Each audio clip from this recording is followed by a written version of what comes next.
Yeah, it's great to see you too. Yeah, it's been interesting. All right, we're recording now, Yep. and all right, I guess I'll start this off. Uh, Hi everyone. This is Stephen Yisel, and I'm here again with Tom Althouse today. And yeah, it's been a little over a month since we last talked, and yeah, we're gonna catch up a bit here today and see what we'll cover with updates and stuff. But yeah, overall, how have you been doing since we last talked at the end of October? Oh, it's been intense. It just keeps intensifying. I have so many people that are associated with the project and things like this getting hit constantly on a personal level, tech level, and also different people parties being approached constantly. So it's a high level indicative of a high level panic by the other side where they're trying to put out a fire almost like the Keystone Cops. Yeah. So like what aspects have you been hit with so far? Gosh,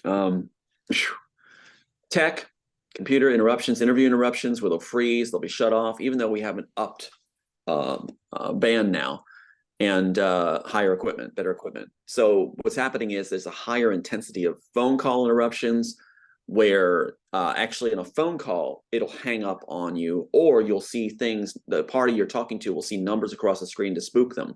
And so it's like someone's typing on their phone when they're not typing 666, your apartment number backwards, 425 reverse to 524.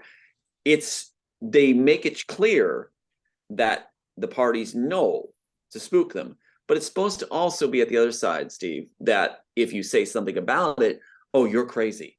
But they're making it so clear. So they're dancing this fine line, the cabal, Yeah. of making sure you know, but having shills in place ready to go right away to say that, oh, this is delusional.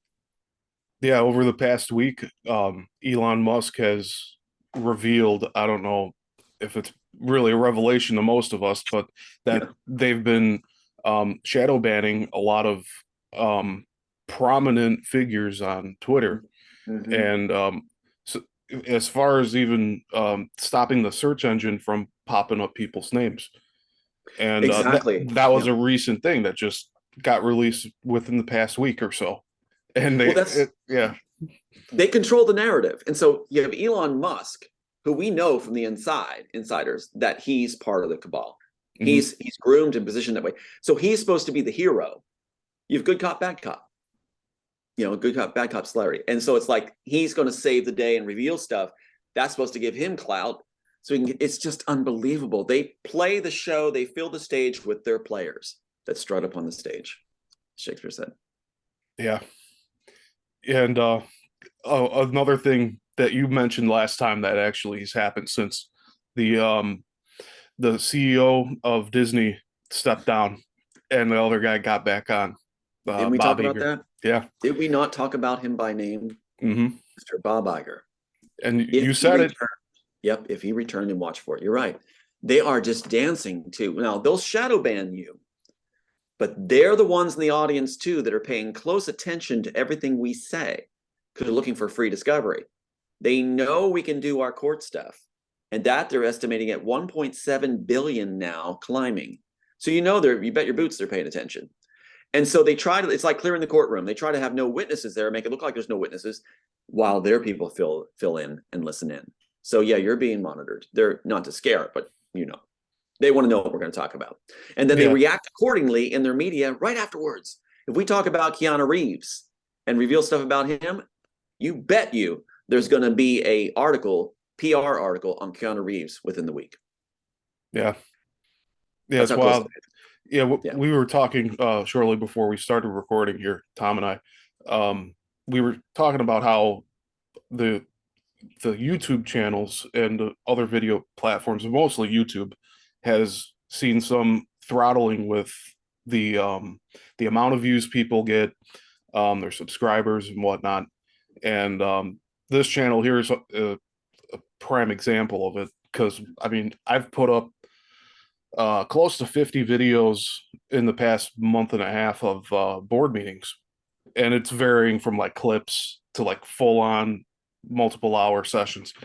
And everything was getting hits. Like I was getting stuff back from like a year. I don't think I went 2 years back, but like older videos were getting hits still. Now the stuff from September and October, that's almost as far back as it goes. And then some of actually all of the past three interviews that we did, those are still getting hits here and there. Mm-hmm. But it's like the rest of my channel's floor just dropped out, and I have over 1,000 subscribers. It's not that much compared to other YouTubers, but the the audience is there, so I don't understand why it's not translating into the analytics. But it makes some sense that there's people watching and they want to throttle, Mm-hmm. and Twitter is an example of that people were throttled and censored, and so it's going to continue to happen. And I don't want to leave YouTube because it's very accessible. Yeah.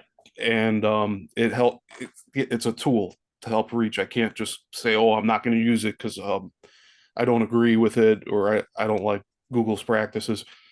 Sure. Yeah, we need to not show up in a gunfight with like a stick. We can't do that. Like we have to fight fire with fire here. Right. So we utilize what they send our way. The slings and arrows they shoot our way, we can utilize, quiver and reshoot and use it to an advantage. So that's what you do. The drops out of their bucket, we utilize them. So they're sloppy in their tactics often. And what happens is I've had, like on my Facebook page, the Matrix Redeemed section, it shows 0 views, yet people are contacting me, all these people saying, I try to make a comment, it won't allow me. I'll post something, it strikes it. So this is what's going on. They're trying so hard to keep it at a low number. That's their algorithm, whatever. So it's like they're trying to keep it at a low number. If it gets to a certain point where it's really high, then they just strike it. It's sledgehammer tactics, and they're not going to succeed because they know the documentary's going forward. They know we got good people we're associating with. And I just had last night a person who had come on strong, did like 5 interviews saying he's with me, turned completely, did the total tactic where he started berating and everything else. And it was like I was supposed to appear on a program, right? And so you schedule, like you're very courteous. You did what you're supposed to do. You schedule the program, you send the link. The tactic is when you're bot, you arrange the program, and then you don't even tell the party that you're not going to run them. You run the program without them being invited. And then when you ask, right as time comes, you say, are we going on the air? Then you might get a message back saying something that this guy did, who said he was even like the godfather for my son. He was going to do the documentaries too, these other documentaries. They want to do these swing side documentaries to take away from the real one. And so after all this association, they make like your best friend. He gives this excuse, not an apology, not a professional apology, just saying, well, I didn't think you would want to be on this program for this fit. You scheduled it 2 days ago. You said we're going to do this. You announced it on the air, we'd do it. And then that's your excuse? No apology. So I wrote back, I said, there's no apology. Where's the apology? At least a professional apology. And then writes back, you're barraging me. Well, it was just a sentence saying there's no apology. So it's like, these tactics are employed where it's all about berate turn once you're bought. And I'm an old fish at this. I know how to swim this river. I know what happens. So that's why I sent back saying, look, we're done. But the thing is, you do the courtesies. So you can see black and white what you're supposed to do. And as soon as the person is bought, you find out later the FBI has contacted them. Of course they did, because the numbers were getting too high. And so often hosts are contacted. Our documentary teams have been contacted a number of times where the FBI recruits certain parties, Joe Schmoes that are associated, might know them partly or associated with them in the past, to come in as someone to approach, an anonymous, they call it. So it's really amazing. They threw one of their people in there. Yeah, they'll approach them, and then they feel like, you'll see this text later where I have an example where they go, the FBI was in my living room on a Saturday for 3 hours. And they're giddy and excited that the FBI made them feel important, right? They want to work with me, but we have to bring Tom Althouse down. So it's like you see this stuff and it's just like, wow, Meanwhile, their shills will say, he thinks it's all about him. And then they satellite this where people that work with me are supposed to get educated where if you work with Tom, you're going to lose your numbers. So that's what they're supposed to pick up. And then you end up with this accusation sent to you, Steve, and for your audience too, where they'll say this: you did this to yourself and to your loved ones because you dared to thumb the nose at the big boys. What? And what's their excuse that Disney's Bob Iger guy said? Lady, attorney, you dared to face them down. You dared to face them down. What does that even mean? So if they rob your house and they took everything you have, murdered your sons, and then they come at you and say, well, you dared to face us down. That's why we're coming at you still. You dared to face us down. Yeah, because you didn't keep quiet. Yeah. And what's the FBI saying now, Steve? The FBI is quoted as saying over and over, along with Brian Fitzpatrick, who's the congressman FBI, like I said, handling my sister. What does he say? We only go after those who go after us. What? Then why are you in business? If you're out of business, defunded and no longer an agency, nothing to worry about. Since you only go after those who go after you, then let's clear the air. Debunk your business and now your agency, and then we don't have to worry about anybody coming after you or you responding. Ends the drama. So let's defund the FBI. Yeah, I agree. Can't wait for that to happen. Yeah. Oh, it'd be a better world. It'll be a better. I mean, their intelligence, Central Intelligence Agency, FBI, it's like their intelligence has just gone down the tubes so high. It's so low. It's sunk so low. They keep employing flunkies. They keep employing civilians who have failed at what they did, and that's their playbook, in order to utilize them because they have some connection to the targets they want, like my sister. So they do this as a policy.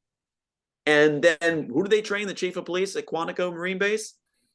Those that all they need is a high school equivalency? That's all they need? Next it'll be elementary school. Not to make fun of elementary, but yeah. It's that low. It's unreal. It's as doing this with writers, they're just handing us material. And the more they flub up and the more they fail and the more they trip on themselves, the better the material. And that's how the screenplay came about. And who's the main character? Works for the FBI and the CIA. Yeah, it's perfect. By the way, I don't have my Matrix screenplay or any of the books on my shelf anymore. I put them in a bin. I put them in a bin. And, it was a big move for me. Like I said many times, I've looked up to that work. Mm-hmm. And at the heart of it, it's your source material. And I see it as offensive content now. So it's in a bin in my storage unit. Well, that means a lot to me. And it's good timing too, especially what happened last night. So thank you. And in honor of my son's, thank you. My son's anniversary of his birthday, the one that was murdered in the pool in the Shallows, where Stars and Stripes never did the investigation or never released anything. December 7th was his birthday. So it's like, yeah, so this has been quite a week for both of us, I'm sure. And what's interesting, though, is I didn't know if I told you in the first graphic, remember that first graphic in the interrogation scene, the first scene I wrote? Mm-hmm. The interrogation scene, in this interrogation scene, that first graphic they put in with the high school, the birthday, we know all that. I don't know if I told you, but yeah, Operation Northwoods. Operation Northwoods is in there. So the CIA stuck Operation Northwoods into the first graphic in the Matrix, along with my high school, birthday, dad's name, my name, TA 4099 to column, all that, and Michelle McGahee, the art director, is Neo's mom, Owen Patterson, the production manager, is the other high school. And I couldn't understand why my birthday was replaced as Neo's birthday. They should why'd they replace it and move it up to the heading banner and put in this other date? And no one understood the date. Now we do, thanks to Oliver Stone. Operation Northwoods was composed and ratified on March 11th, 1962. And that's the entry for Neo's birthday. Operation Northwoods, which talks about the CIA will do terrorist acts on U.S. citizens to propagate justification for wars at that time against Cuba and now the Ukraine. Right in the first graphic. What's the other page, Steve? And for your audience, what's the other page at that first graphic? The first graphic they shot in the Matrix and put in the interrogation scene.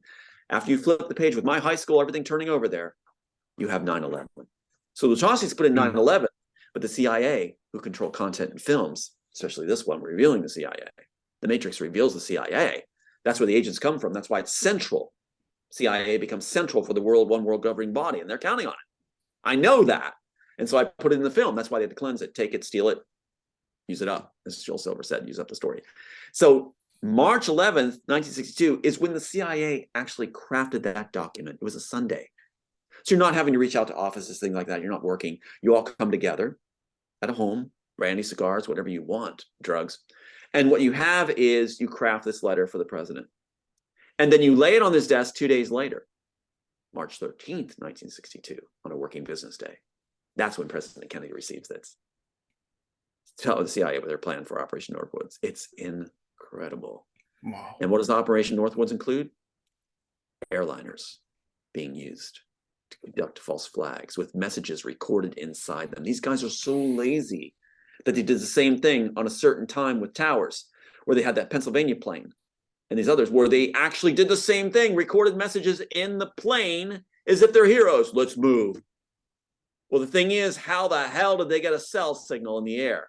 I sure can't do it. Can you call somebody in the air? Can you? Can you call on a plane like, hey, babe, I'm in the air. I'm flying over, what's Podunk, Pennsylvania? It's hey, 19 years ago. Terrorists on board. Yeah, terrorists on board. Hey, guys, let's move. Unbelievable. What they do is mocking audiences. And it's time to say, we see you. We know what you're doing. And Kennedy said, I will shatter them into 1,000 pieces. And I've said it on the air, and I'm going to keep saying it. I'm going to finish the job along with good people. And I'm going to finish shattering them and get them to fund it. That's why everything's happening. That's why there's so much attention. I am number 2 on their list, I was told. That could change. Number 2 on their list for the biggest problem for them. You know, they get rid of those that go against them. Well, that can be U.S. citizens simply revealing the truth and wanting horrors to stop and have a better world. But if it's their bank and their money and their influence, and what kills me too, Steve, I did an interview recently. You have these CIA operatives, and you know what their financial retirement plan is? To write their books. So they cover up what they know is going wrong in the CIA and the FBI, and they brag about this. And then when they retire, they write books covering up and talking about their fantastic exploits. And they do interviews and write book after book and make a fortune writing books. Do they help the kids? No. Do they reveal what's going on? No. They simply put on a cape and a little S and act like they're Superman and make a fortune when they retire. That's how they do it, continuing the wrong. I hope those clowns are revealed and brought to the table too when tribunals actually do occur, because they're not occurring yet. Yeah, and I'm looking forward to the tribunals too. It's long overdue. I was talking about it, or online was talking about it for probably at least since I was paying attention. So it's probably like 2014. Yeah. And I'm sure it was there long before. Yeah, one of their tactics too. It's even in the screenplay where they feed false information. The false flags in the screenplay. It's a hospital. And that's what they did in Dark Knight. Christopher Nolan, my big nemesis, I may have mentioned before. I don't want to be redundant, but yeah, the hospital's the one that's hit. So what they do is they will put in there information where they try to make you think they're the ones that have the full grasp of what's going on, but they really don't tell you anything. Like you said about Elon Musk with Twitter, Snowden. What did Snowden really tell us? They're tapping your phones. They try to control the narrative and craft your own heroes, but pay attention to the makeup, the tech, the expense that's paid to help them do their segments. The music in the background, the lighting is perfect. They're using experts. You're supposed to be people on the run that are in exile?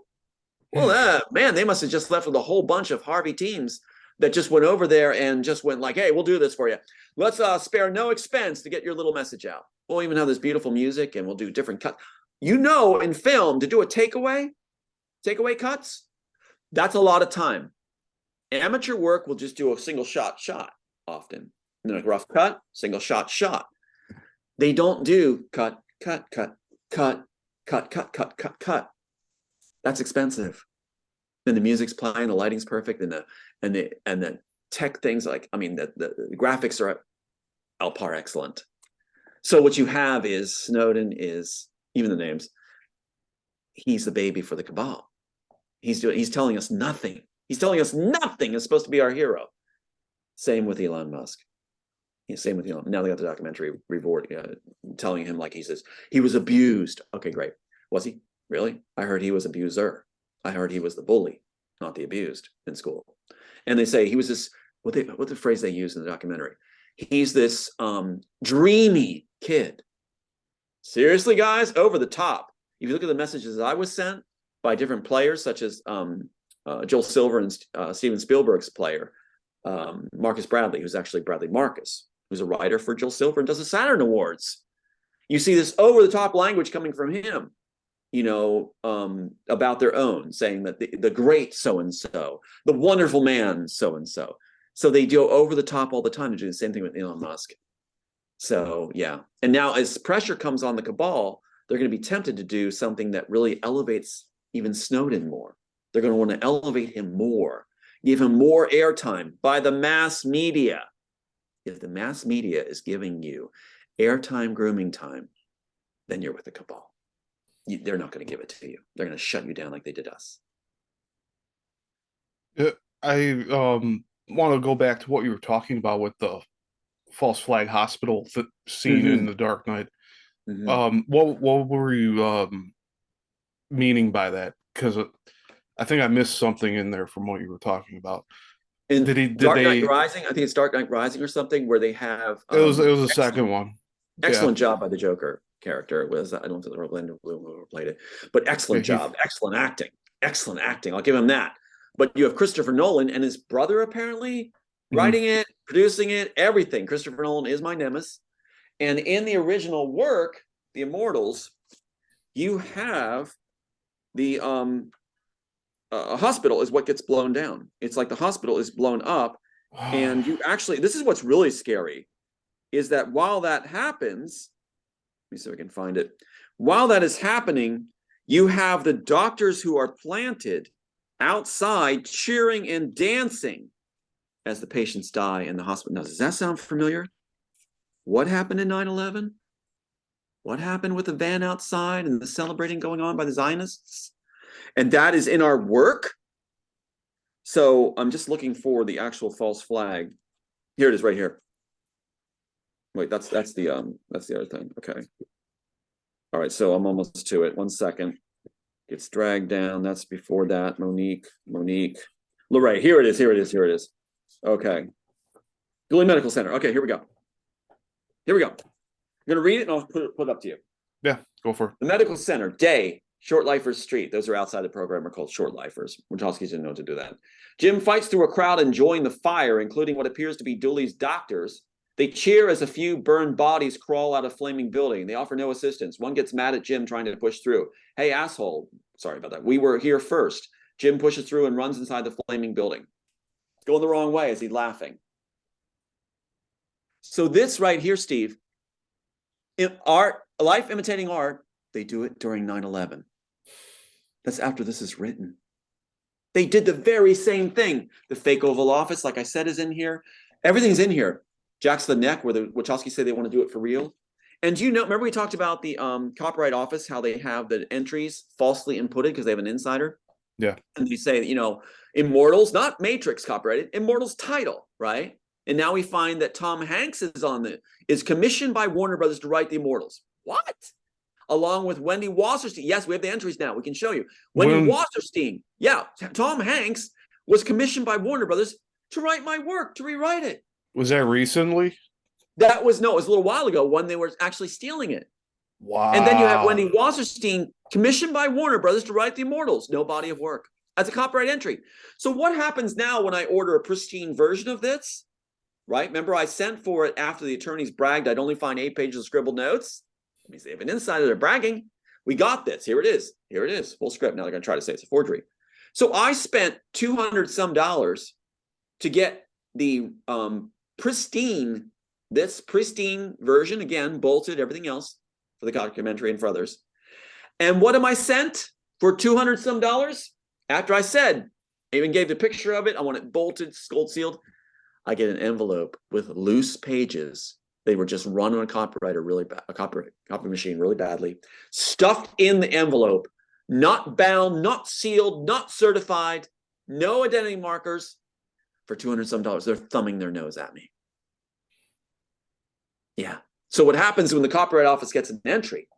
It goes to their handling party. Just like the police, if you call on the police in a certain area where they control the police, the chief of police, all those ones at Quantico, being trained and are given a yellow brick with FBI on it for Yellow Brick Road. These guys, they're gone. They're so into mocking and making fun that they've lost any grip of reality, and they think they're so safe. Pride is going to be their downfall, and they're bragging. So that's what's going on, is they actually, at the Copyright Office, if you send your work, anybody out there who's a writer, you send your work to the Copyright Office, all you've done is fed the monster. They will steal your work. As soon as it goes through those doors, as soon as it's there, if it's something they want and they think is really a good idea, there'll be your title under their names. Warner Brothers, everybody from, Dino Laurentiis, if his family, whatever, his company, they'll put the name on it. They'll beat you to the punch. Wasn't the telephone that was Bell and Gray, and was like the one was stacked right on the other, on top of on the pin for the entry, one on top of the other, one on top of the other. So those entries were put simultaneously, and the one beats out the other and gets credit for the telephone patent. So it's really amazing that that's how this game is played. So you send in a really good screenplay to the Copyright Office, pop, pop. You just fed them every one of your ideas, and they will show up in piecemeal. What did the Wachowskis say? What they did was they lifted every image they thought was cool into a storyboard. They're too lazy to write it down. And they put it into a storyboard. Every image they thought was cool, lifted that way. So that's what they do. They'll steal it and put it into other films and take the ideas right away. So while your entries go in the Copyright Office, they're using your ideas. They're, quote, using up the story. What do you recommend for aspiring screenwriters to do in terms of copyright? So let's say there's filmmakers that both write and direct, like myself, but there's also the writers strictly by themselves. What would you recommend they do in terms of keeping their work from being stolen? Well, it's a great question. There's layers to it. There's a great question. The greatest thing that could be done down the line is we form studios that are sworn to protect and show you the legal aspects. We have attorneys on staff that can know all the tricks and trades and games and beat them at their own game. And that we safeguard people's work, a library of original entries where we become the Copyright Office. We store your work when you submit it, and we testify this has been sealed, poor man patent library, where it's sealed and set, where we'll reveal it in court with you, we'll provide it for you, and do the job the Copyright Office is supposed to do. Also, at this stage right now, the best thing, it's hard for me to say this, but the best thing is get with people you can trust. Now, the other side believes everybody has their price. They're going to be approached, especially if there's 1.7 billion at stake or more. And so what happens is, yeah, I see it all the time. I've got a great documentary team that's been approached a number of times. You can tell if they've been approached and hang in there and let you know they've been approached. That's good. That's good, because playbook says you're not supposed to tell the target that you were approached. That's part of the rule. You cut them off, and it's supposed to create despair and keep you wondering what's going on, just like this party just did. Mr. Godfather of my son, he claims. So what you have is a situation where we need to work with each other, form groups that you can trust, and I mean trust to the gills, up to here. So you have to be able to trust them all the way. Make some skeletal structure of your work, the main concepts. Bring the main concepts into a showing, dated format, even if it's on the air. Show your concepts and then create your work around it, because it's the concepts they're after. What did the Wachowskis lift? Look at all the tabs. Everything they thought was revolutionary and new, which Bonaventura during the pitch session said, this is revolutionary, we're making it. What did Joel Silver say on set in 2003? We hope we used up the rest of the story. What did Wachowskis make a storyboard for? To lift every image they thought was cool and then reverse engineer it. They ended up with a shoddy piece that never held together. It's not a Porsche anymore. It doesn't run. But then they said they intended it that way, as if it was art that was supposed to be incongruent, not connected, really. Well, the attorney says it's one seamless piece. So what you have is, we know their gameplay. Lift the images they think are cool, steal the concepts, because they're lazy too. So take your concepts that are brand new. Anybody out there? Steve, too. Put them into a simple clip. You're not ruining your story. They're trying to claim that story's then used up. No, you're simply showing new concepts and taking credit for those. That's another thing too, though. Copyright office, copyright law will argue, well, it's supposed to be, matched up in two different ways, etherical or whatever, and it's like also direct matchups and this kind of stuff. So it's supposed to be not complicated, but they're making it complicated. Where it's like, if you come up with a concept first, say the Neuralink, and it's proven in your work, Elon Musk out there, they pay attention. The Neuralink's in here. The Neuralink. And here's this, again, this version 1998. It's in here. Neuralink is described to the teeth more than Elon Musk ever has or ever could. So what they do is they lift that concept. But we have the proof of that concept. That alone, intellectual property and tech in it, the Neuralink is mine and my team's. And Elon Musk cannot get around that. They failed, and they showed their hand by having the copyright office send me what they sent. I could have photocopied the sheets and had better quality. It doesn't prove a thing if it's not stamped. No certification, whatever. So thank God we have this piece where someone slipped up and actually did the right thing. They didn't expect us. I didn't tell anybody I was submitting at that time when they bragged about the 8 pages of scribbled notes. So when I submitted it at that time, I didn't even tell the honeypot wife before I even knew who she was. I submitted, and she was a little upset that I had done that without her knowing, and got this piece. That's all from that. Back when they were throwing the case. So the attorneys wouldn't submit it. They wouldn't submit it. They didn't want to because they're working together to make sure everything's shut down. So what you have is we got them, and we're showing their hand. We're showing their hand that they went ahead and gave us basically scribbled notes, not timestamped, not certified, nothing. Just $200 some envelope, scattered pages. Well, we got them. So make sure if you have concepts that are new and fresh, to answer the question fully, do something. Do something to put it out there.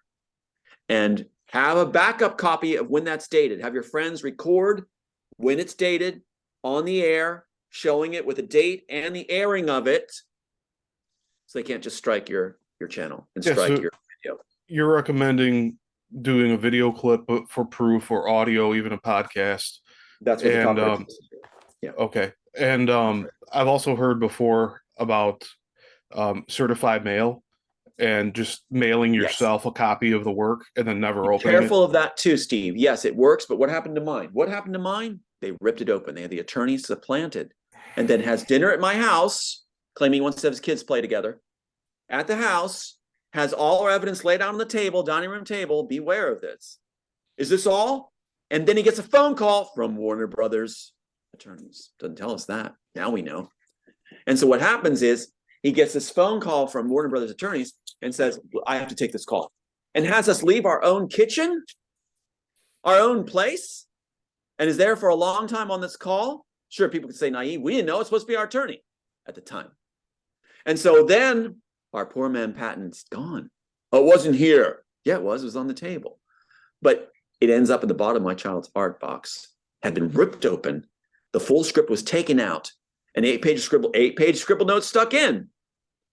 And what's interesting is the story treatment was with it, but they took the first page is missing. Why?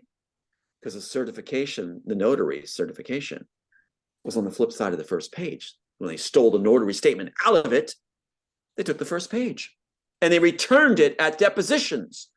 After 7.5 hours of depositions, only mine, they say, oh, I have to get something from the office. This is really important. We're out of time.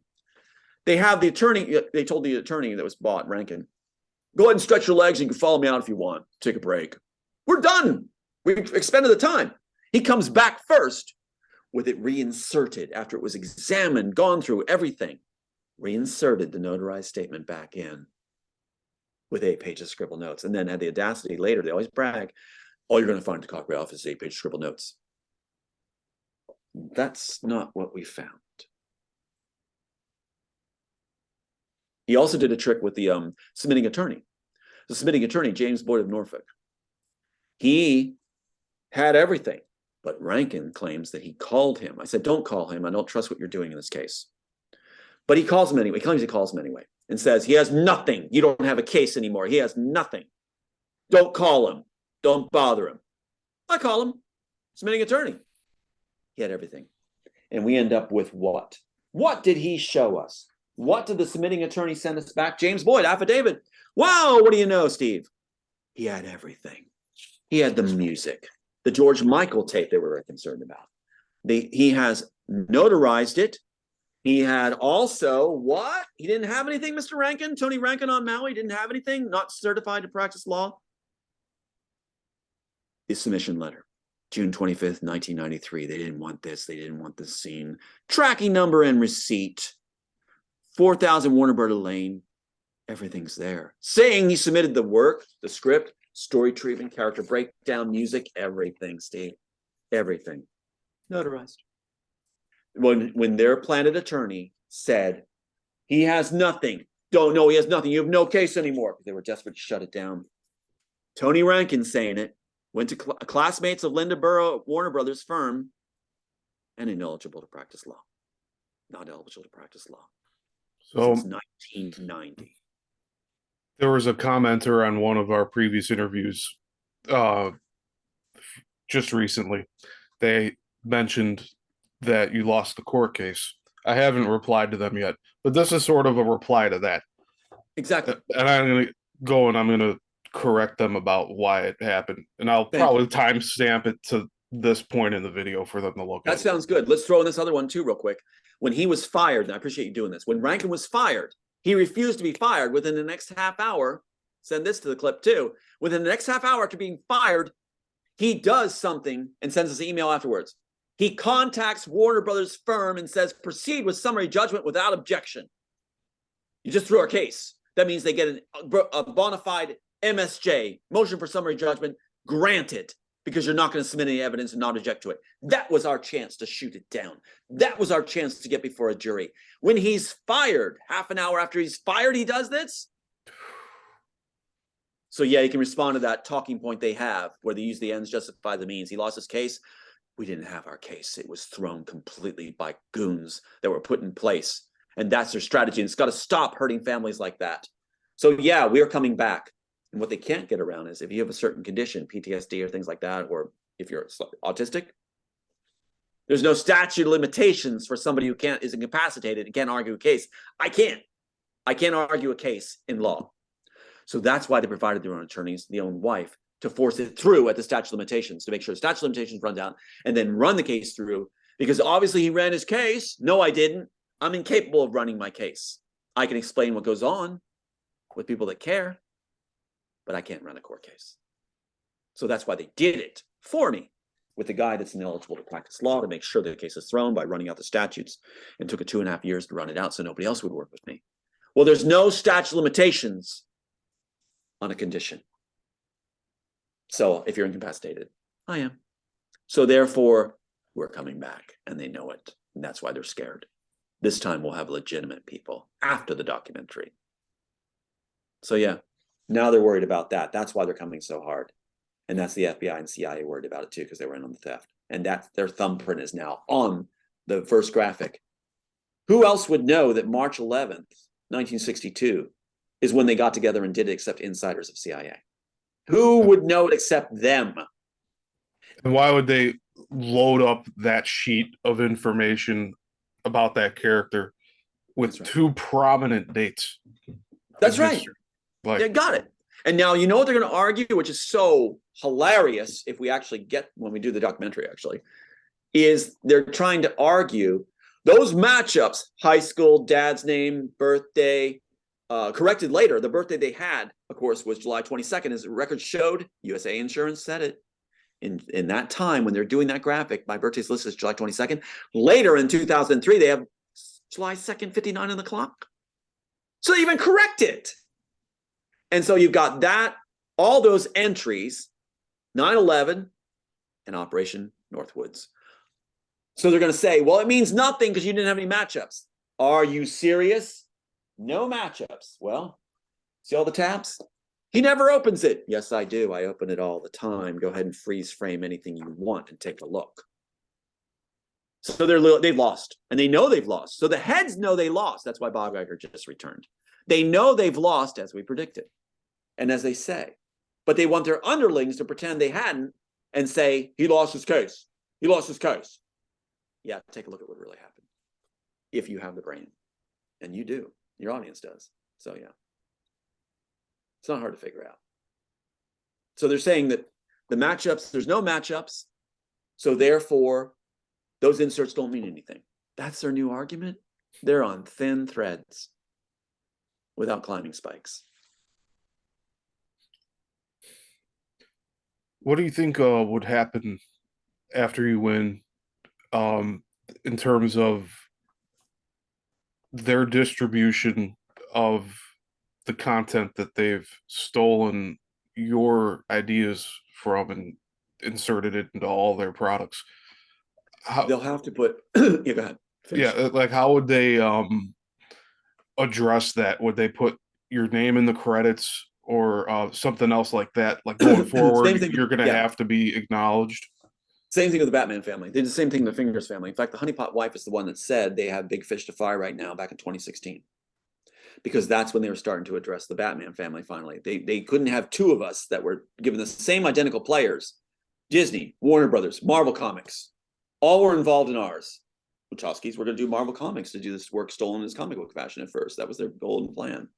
So what you had is comic readers. And so what you have is a situation where they couldn't handle two big stories. And so they released and allowed the Fingers family to have credit for the Batman beyond Bob Kane. And the third generation was when we got credit. They said it changed overnight for them. That's what I want for my son, to have it back the way it should be. And it was just me then that was put down. But it was people at Comic-Con that came forward and said, what about the Fingers family? What about them? And the Warner Brothers, WarnerCom actually it was. And the panel said, well, we've come to an agreement that we're happy with. No, they hadn't. Therefore, the pressure could be applied to get them to change up, along with the documentary did the work. Same thing's happening here. We're following the same railroad tracks. But the thing is that, yes, they had to put a disclaimer. They had to put in the thing that, yes, it was actually partially done by so-and-so. They have to put it that way. And that goes into any future filming and anything else that's released or any other shows. It has to be put there. So that's one of the ways they do it. And they say it changes overnight for you. Suddenly you got the red carpet, which means my son is no longer under danger. And he can hold his head up. He won't be questioned and I'm hauled off because I claimed I wrote the story. I'm claiming, even though I hold the copyright. When people say he lost his case, are they actually paying attention? Are they looking at this, where this is copyrighted? No, the other side has an answer for that too. They'll say, it's forged. Really? That's forged? How is that forged? There's the signatures, the actual signatures of them. What, I just put that on there, not thinking that they could testify? You know, that the gold seal and things like that just happens to match perfectly. What, I have a little craft kit here where I can make that perfectly and just happen to do it just right. Just everything's just right. That's pretty amazing work, Steve. You know, wow, that's pretty good. That's where they're at. They're out of strings, but they will fight you to the end and say every absurdity and then focus the audience on one thing. He lost his case.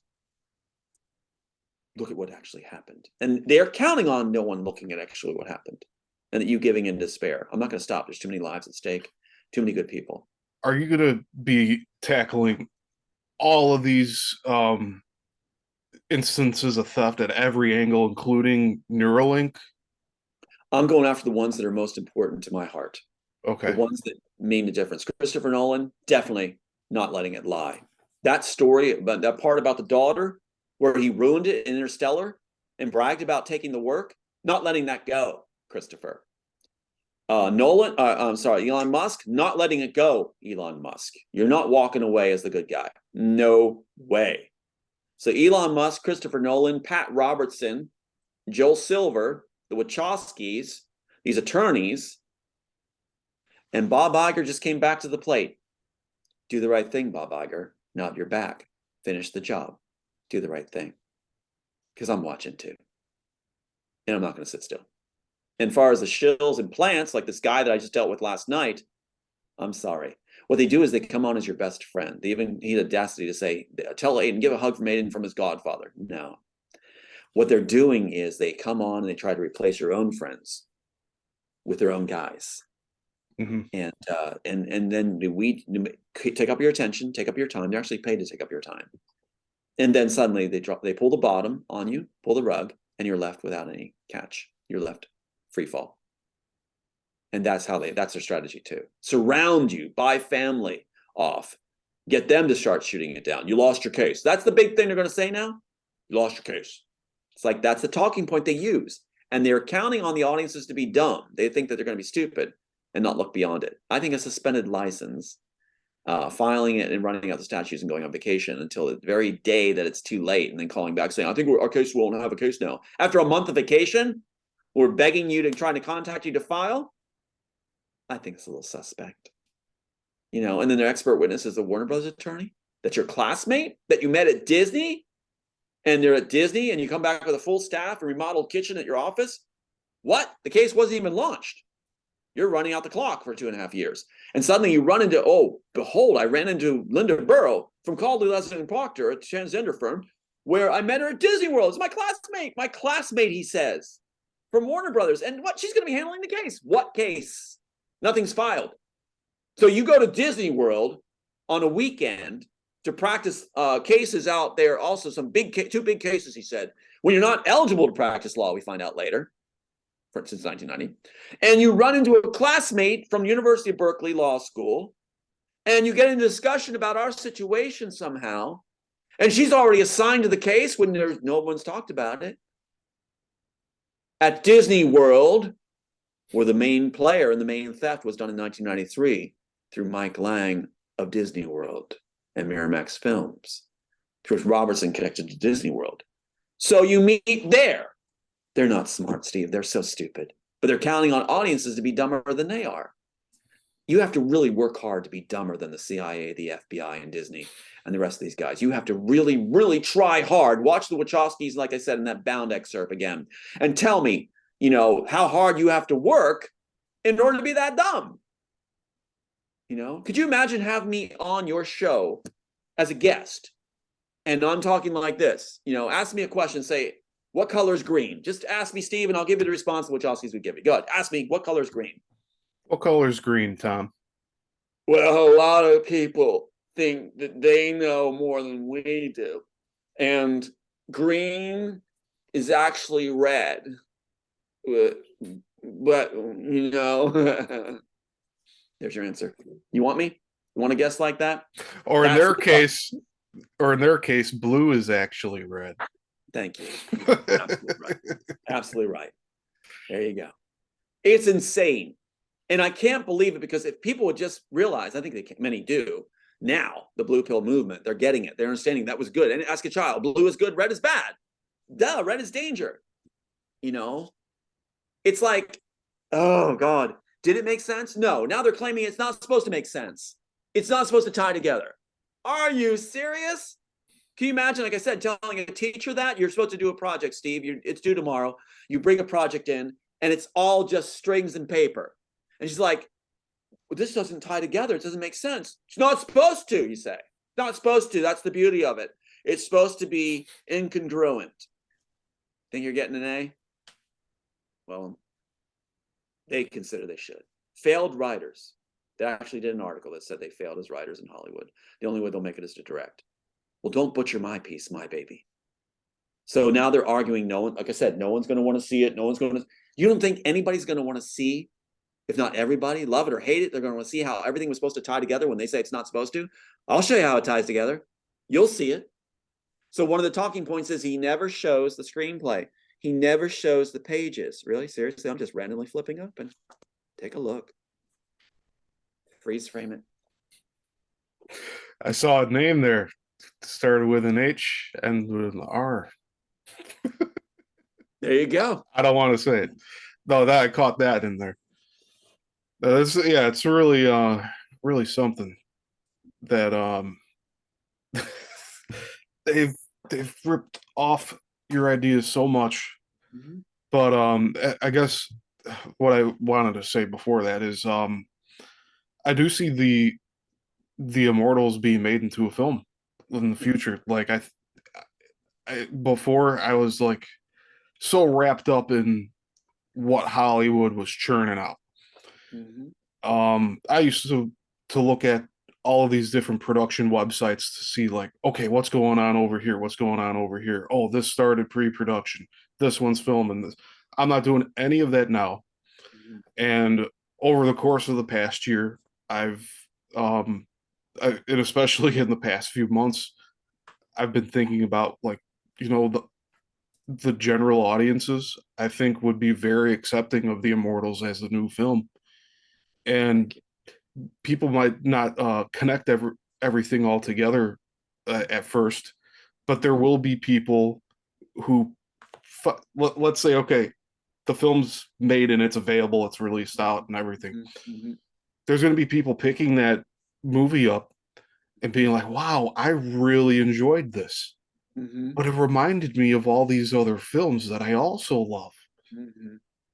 And then they're going to start digging into everything, and they're going to find the truth out here with these interviews and everything else you've been doing. And then whatever happens in the mainstream media with your court case, if they do decide to cover it at some point, that'll be out there too. So there'll be like the paper trail of, like, if people really want to go and look after they've discovered and enjoyed your film, they'll find out the answers and the truth about it all. I appreciate that, Steve. And also the 16 other films I now have, 14 that are buried in a trash bag without staples. So they'll never find it. Aiden's idea. Yeah, I will dig those up. Genius. I'll make them. Yeah. That was my insurance card. That was my insurance card, like I said. Yeah, because how in this world that's ran predominantly on a digital platform now, what do you do to safeguard your ideas? That's the perfect way. Paper, that's undetectable with a metal detector. And I believe that's part of the reason Bob Iger's returned, as we said he would do, as you brought up. Yeah, we said he would. That means that, because I keep telling him, do the right thing. Use their own words. If you want to be successful, add compassion to the formula for your writers. Allow your writers to have compassion in their work and do it as a service for audiences. And do not steal material. Stolen material is never as good as the original. It'll never be good as the original. When you steal material, especially give it to failed writers that you feel will be loyal, that even put in an article they're failed writers while they're stealing it, then what do you think's going to happen? It's going to be garbage.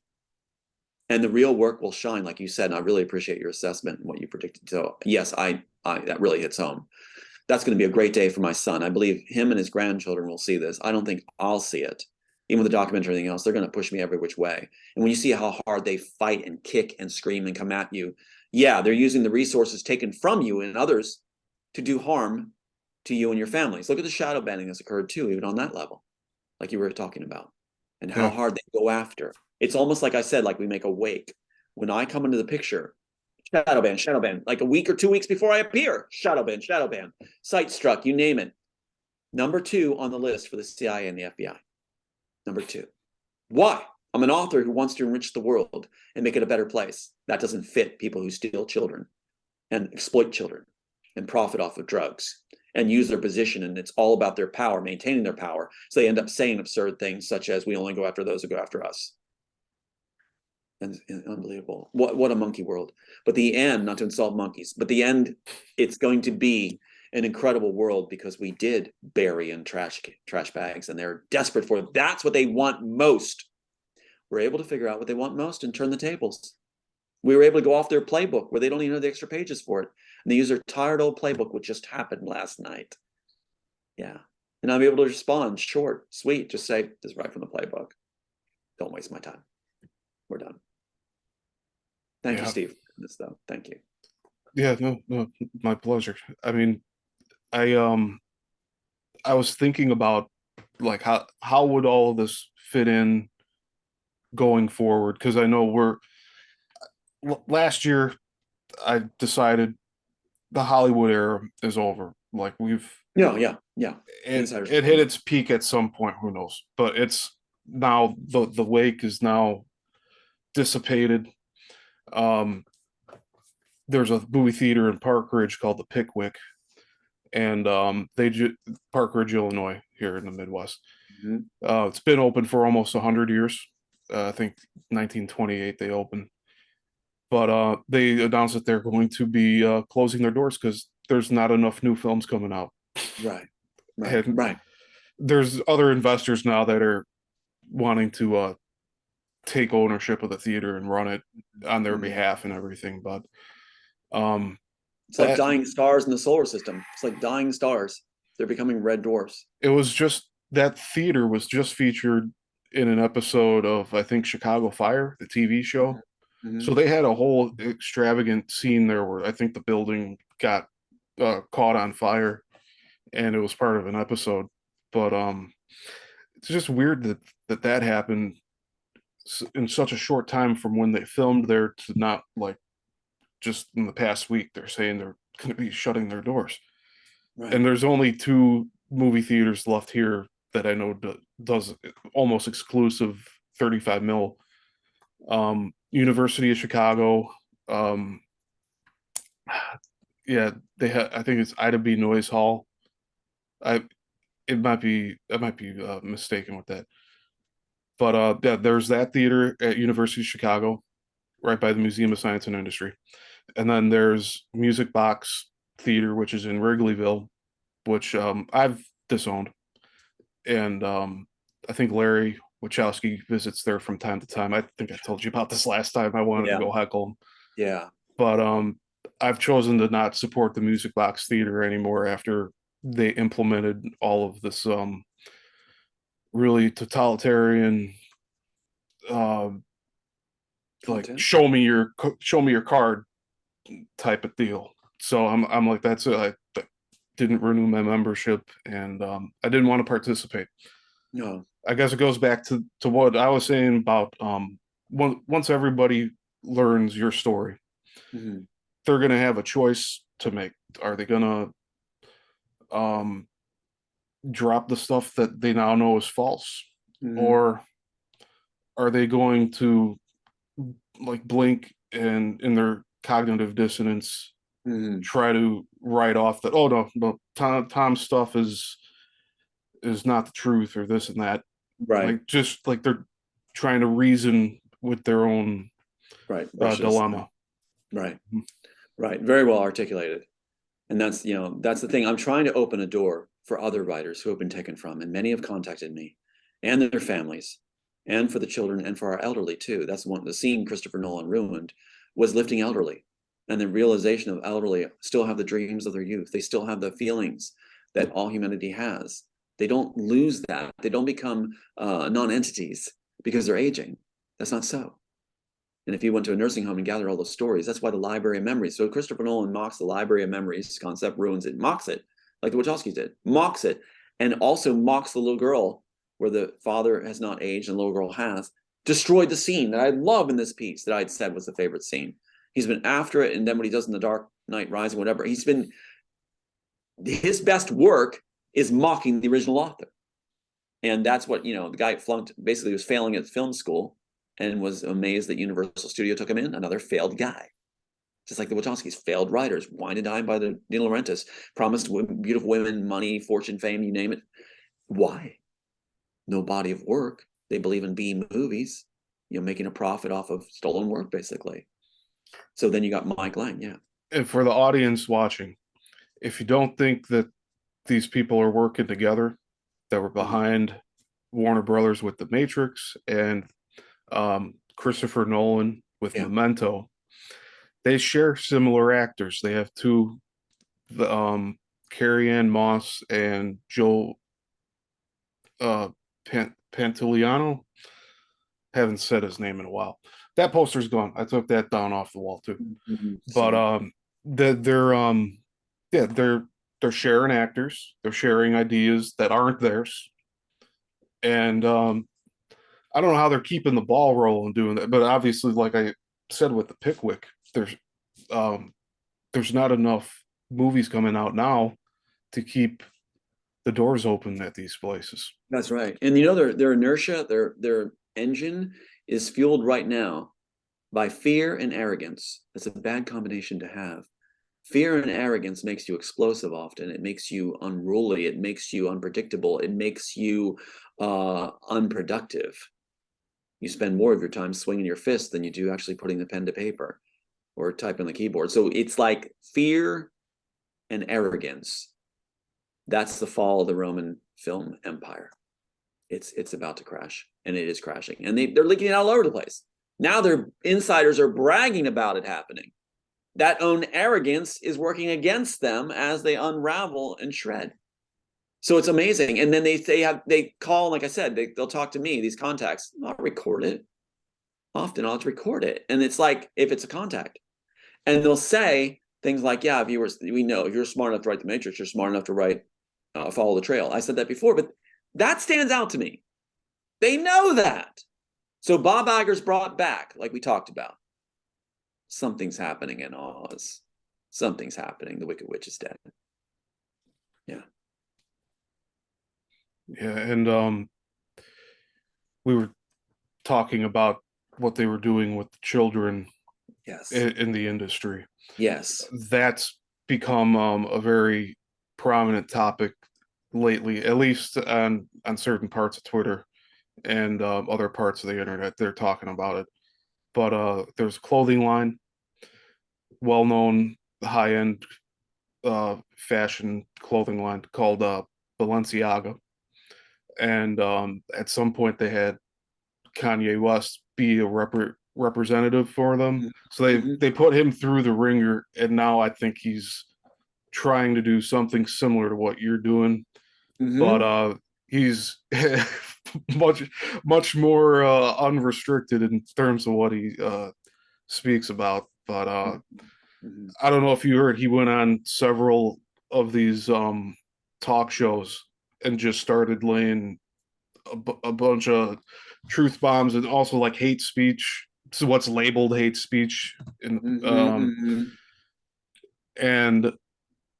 really he was going around saying how much he loves everyone, and they didn't like know how to like operate it. Yeah, like my sister did to me when she's forcing that tape in front of my mom, that thing on her phone where they took the clip from all the interviews I've done, hundreds of interviews, and she's holding up going like, look, he's gonna shoot me, and all it's saying is, me on air, the cut out of context saying, I can't wait till the horror stops, like for Ada and I, that the horror stops. That's, he's gonna shoot me, he's gonna kill me. That doesn't say I'm gonna shoot anybody. That's a person you're abusing saying we can't wait for the horror without even using your name, saying we're waiting for the horror to stop. So that's what the latest 302 was all centered on. That's going to shoot somebody? No. So what you have is this, just like, now we know she's borderline personality disorder. She has no business working around children or autistic people. Not at all. She's the worst candidate to be around them. So, wow, we got the situation where now they've gone too far. They've given her so many rewards. Well, the latest one was she's now been entered beyond the one where they held up the picture.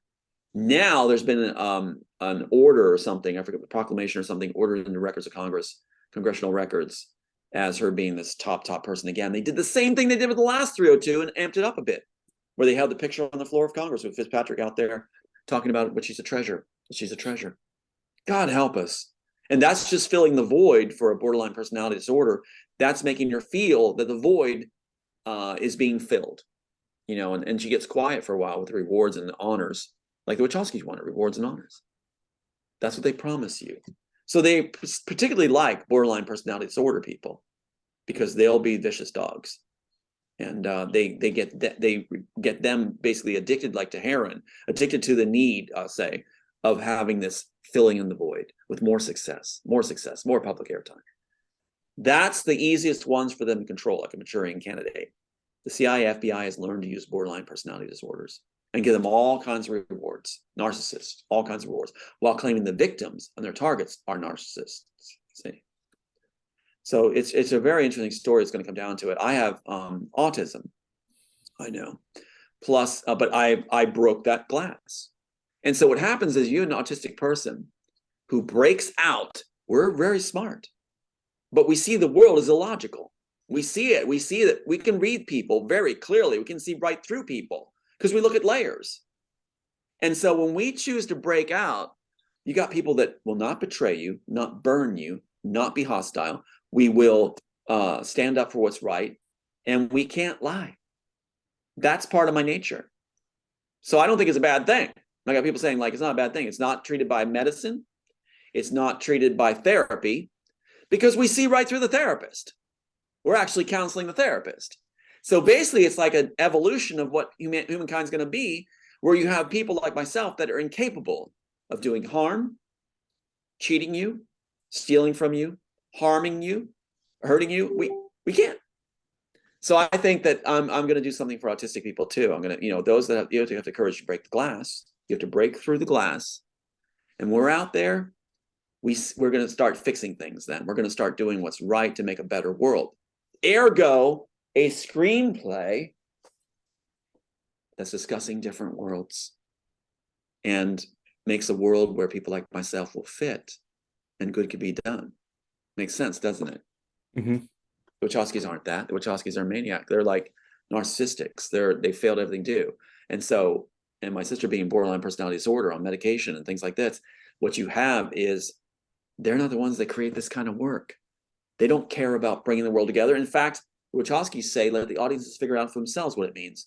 They don't have the empathy where I want to explain what it means. I would love to do a show sometime, if ever in the future, where we talk about what it means and what prompted these scenes and what they're there for. And take a look at what Christopher Nolan does and what was originally in the original. And the interrogation scene, what the Wachowskis do with the interrogation scene, and what was in the original.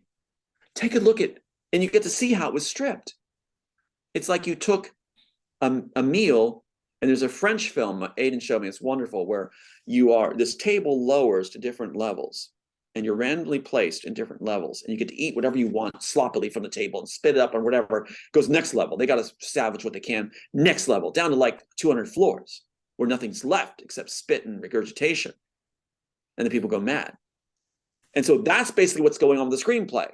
They're stripping it. They say plainly, we were using up the rest of the story. We want to do it for real. People who failed at everything they did, including Joel Silver, doesn't make art, he acquires it. So you have this badly done more and more, which sets the stage, answering Sophia Stewart back and the rest of them. Yes, the original work will make everything clear. Yes, the original work will seem more meaty and tied together, obviously. When I wrote this piece, Steve, I couldn't change a line. I couldn't take a line, lift it, put it anywhere else. I couldn't change a scene and shuffle it around. It would ruin the whole story. It was crafted perfectly, where it tied together perfectly. And now the Wachowskis are saying it was never meant to be tied together in their lifted versions. Yeah, never meant to be congruent. Because, yeah, they lifted everything out with a storyboard, where they just used the images. Lost his case? You haven't seen anything yet. That wasn't a case. That was them doing exactly what they wanted, like they were playing an organ with the guy who was what?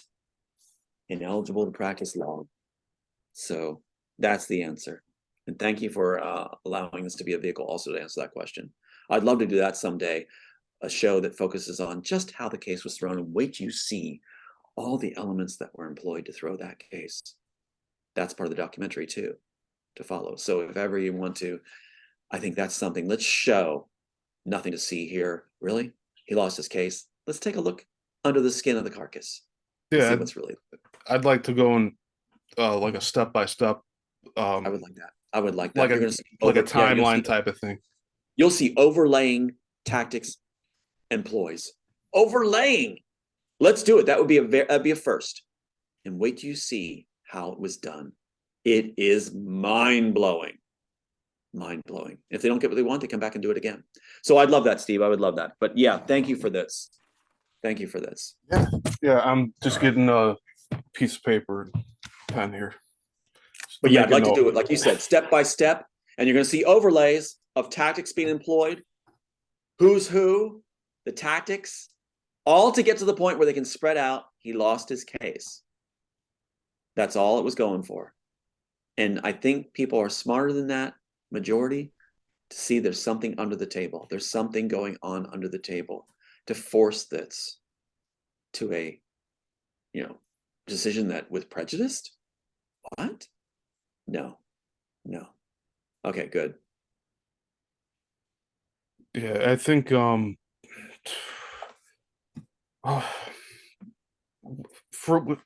with all of that, yeah, I think an entire interview just talking about that would take up plenty of time. It would take the entire interview.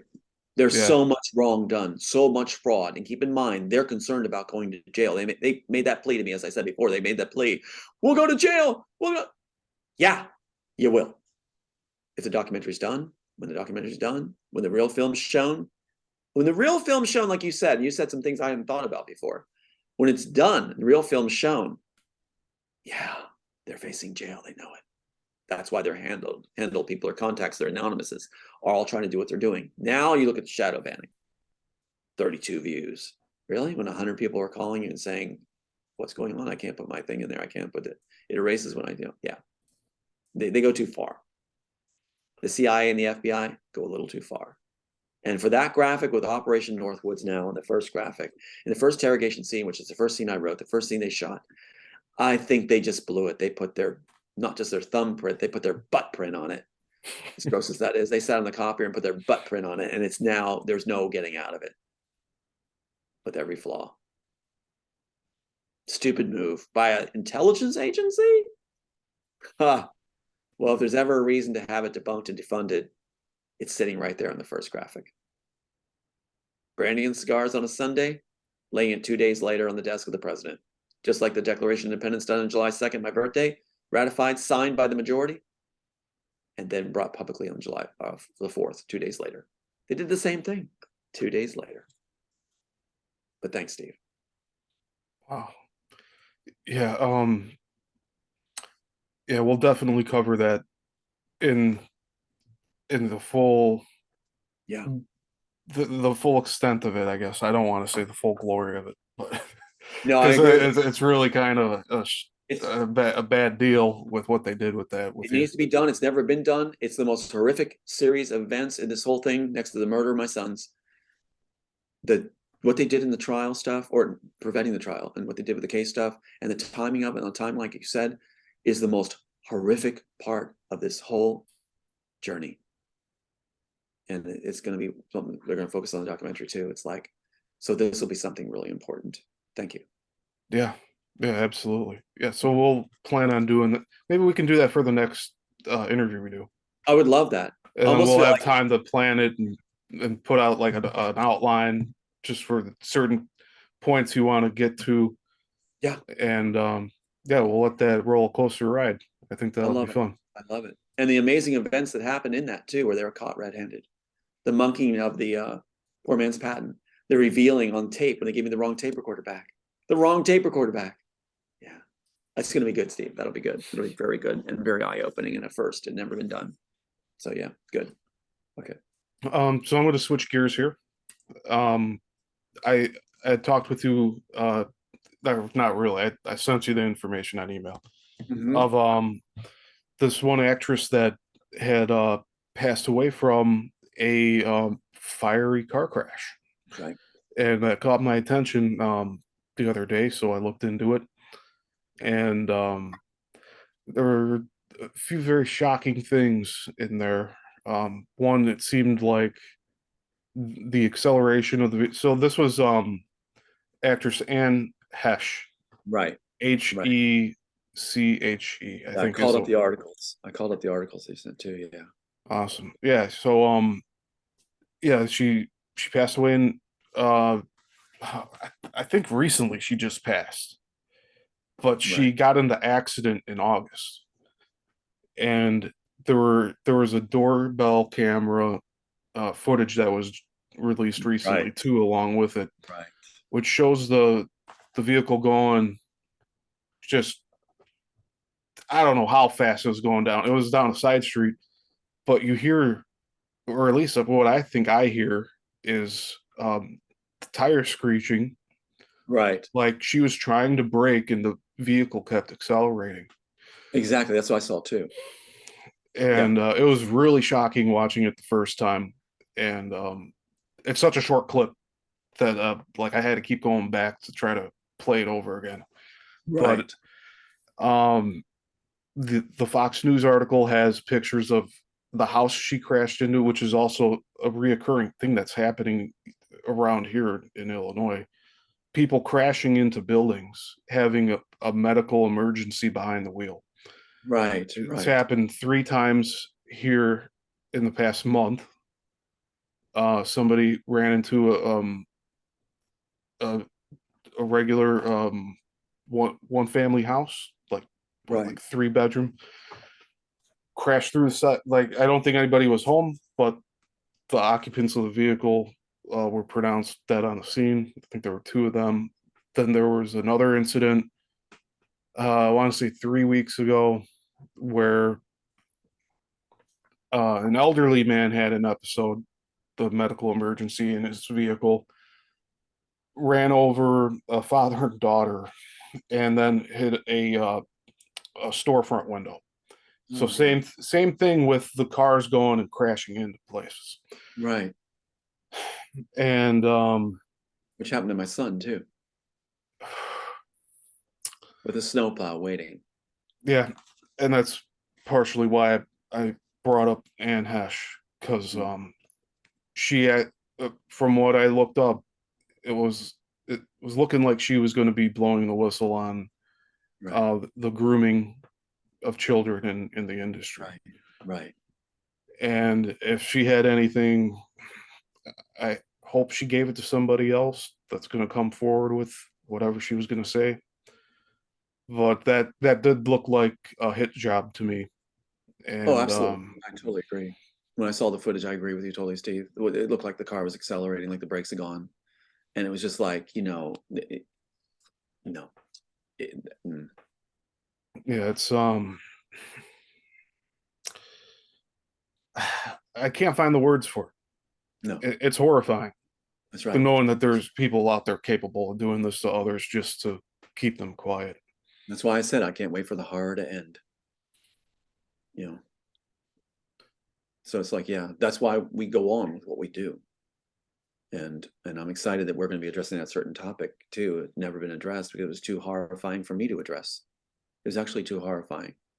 So, but we can do this and save lives, like people like Anne, and save them, because right now many of the stars are targeted, and they're afraid of it all blowing open. Everybody was satiated before, all part of the gravy, all part of these reward systems, and now you're going to see this panic where people are like trying to scram off the Titanic, and it is a Titanic industry, and you're going to see people running for the lifeboats, and in that, it's going to reveal too much. So it's almost like you got gunners on the tops mowing down anybody that's going to get to the lifeboat.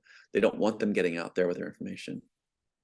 So it's going to be a rough year, with a lot of the insiders who have been, even well, some of the ones that have been actresses and actors will be taken down at this time by the cabal. And it just takes now, with the panic of the cabal, it'll just take, not include CIA, FBI, Hollywood, religious right, if they suspect you have stuff that could be used against them. What did the FBI say? We only go after those that go after us. So what happens is, if they suspect you have something, you can be taken out on that aspect. You can be taken out, or a loved one taken out to try to control you. We're in for a dark time. And then hopefully the work we've done will make a better world. But we've got to get these guys defunded, really just defunding them. So it's getting emotional now. It's getting very emotional. Yeah, and I'm at a loss for words too with what to say about it. But I guess as a positive, I I would like to see the mainstream media lose their control. Yes. Um Even if it's at the hands of like a like a dozen people Mm-hmm. that are speaking out, instead of it being one person over here one year and some. what Yes. if what if all of them, or a big group of them, just came out all at once, and you got one on NBC, they have to shut the interview down, Right. ABC Right. shut it down, VH1 shut it down, have somebody show up on Joe Rogan, shut them down, like every side of the spectrum, have them show on Jimmy Kimmel and have them have to cut the interview. And Right. then that's going to show their bias, that they See, don't that's want, exactly right. like, these people have freedom of speech in America. These are all American entertainers, creators. Um, I know Taylor Swift recently, it's funny, Taylor Swift and Kanye West were two of the biggest names in the past decade, Mm-hmm. and especially for children growing up. Now they're adults, but like now Kanye West is speaking out, and Taylor Swift is too. Because I just remembered this with her, she went up to accept an award at some show, and she made a point to have her speech be about how her music licensing was sold off to another company without her lawyers and financiers telling her that that transaction was occurring, and that she lost all the work that she made. And she was giving this speech as a warning to other artists to protect their work. Right. And man, I wish I had that clip. I'd like to play it now, but I'll send it to you in the email. Yeah, please do.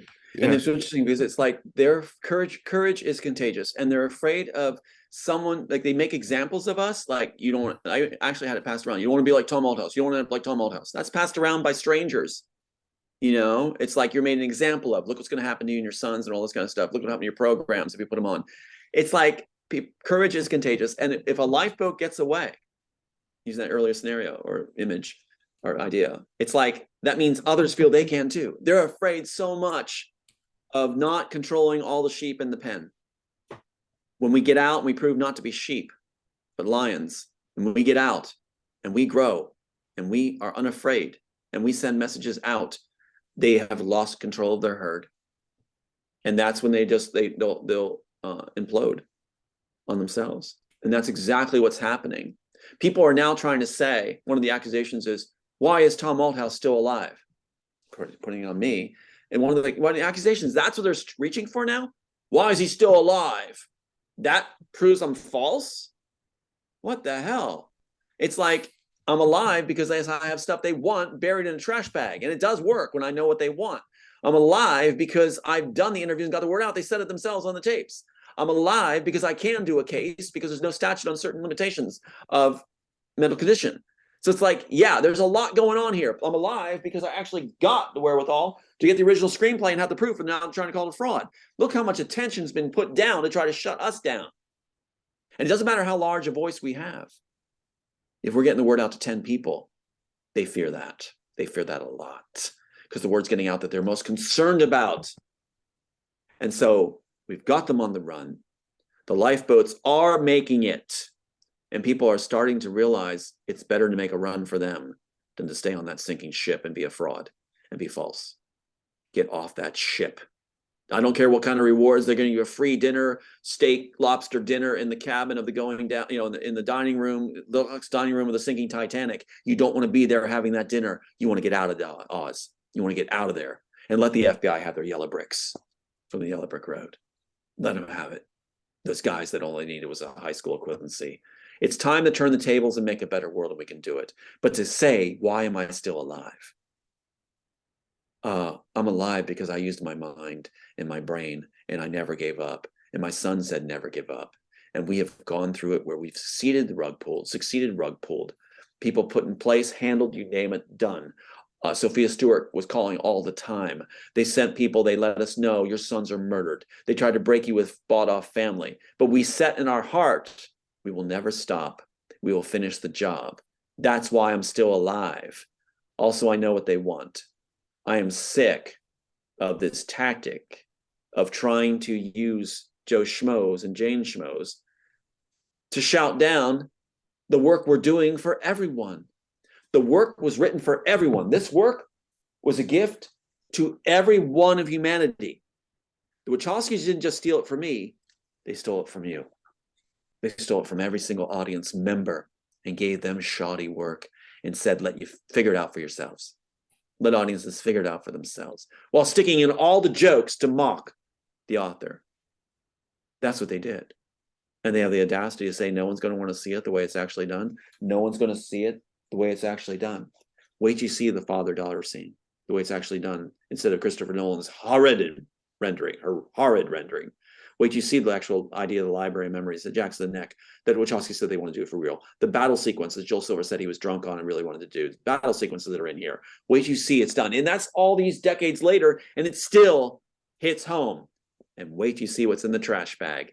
If we survive, yeah, I'll dig it up. I'll dig it up. With witnesses, I'll dig it up. And wait till you see what's there. The documentary team, I exposed them to one of the screenplays. And they're all excited. It was over lunch and everybody stopped eating. They're just like, yes, that's layered writing. That's layered writing. If you have an honest core and can think in layers and you're a genius, you can do this. And it's great. Like yourself, it's fantastic. I'm laughing and crying while I'm writing it all down, and it's just flowing like a Mozart requiem. That's writing. Where Christopher Nolan said writing for him is like pulling teeth. Then don't do it. And don't use people's work to make your career. Just get out of it. Let us do it. Now, Bob Iger's back. Let's see how they want to roll the dice on that one. Let's see what they want to do. Yeah. Before he came back, Disney was pretty much attacking the audience. Yes. I mentioned to you before the Marvel She-Hulk show and ended their finale with basically mocking the fans. And being like, all these people are just like white cis male, blah blah, injecting their current politics into really what should be an entertaining story. That's right. Matrix 4, which I'm never going to watch. I plan never to watch. God help us. That's them just using the world that the writer wrote from, the writer's world, and just using that. And Annie didn't even want to sign on, like we said. And they're mocking the audiences, and they're mocking the author in it. They couldn't resist. They had to slam back because of all these interviews. They had to slam back at the author publicly, but sort of they're supposed to keep it guised, cloaked. But I think anybody can see, like they did in The Good Place. I think anybody can see what they're actually doing. And many of them pointed out to me. Yeah, I had detailed reports of what they've done. So yeah. Yeah, you mentioned The Good Place. I don't think we talked about that too much, but you've talked about it in your other interviews, at least one of them that I've watched. And yeah, so if anybody watching wants to go check that out, I think it was on Aquarius Rising Africa with Chantel. Right. But The Good Place material, they were doing this whole thing that like personal interactions that you had. That's right. With your kids. That's right. They inserted it into scenes in that show. Do you want me to show you want me to take a moment to show? Yeah. Okay, go to share screen then. Enable. This one was a low blow. Was a really low blow. It says host disabled, so you just have to enable it. Yeah, give me a second here. No worries. But that's what's so wild is they went that far. Then they had a shill get on and say, that the month and day of my son's birth is common, but this is the month, day, and the year of my son's birth. That's used for identification purposes and more than that. So yeah. If you don't see it, it's okay. We can just talk about it. All right, I'm gonna try. Oh, you did it. I did it, but I'm sharing my screen. Whoops. All right, let me see. I'll push. Okay, let me see if it happens here. All right. Okay, so you're on to something.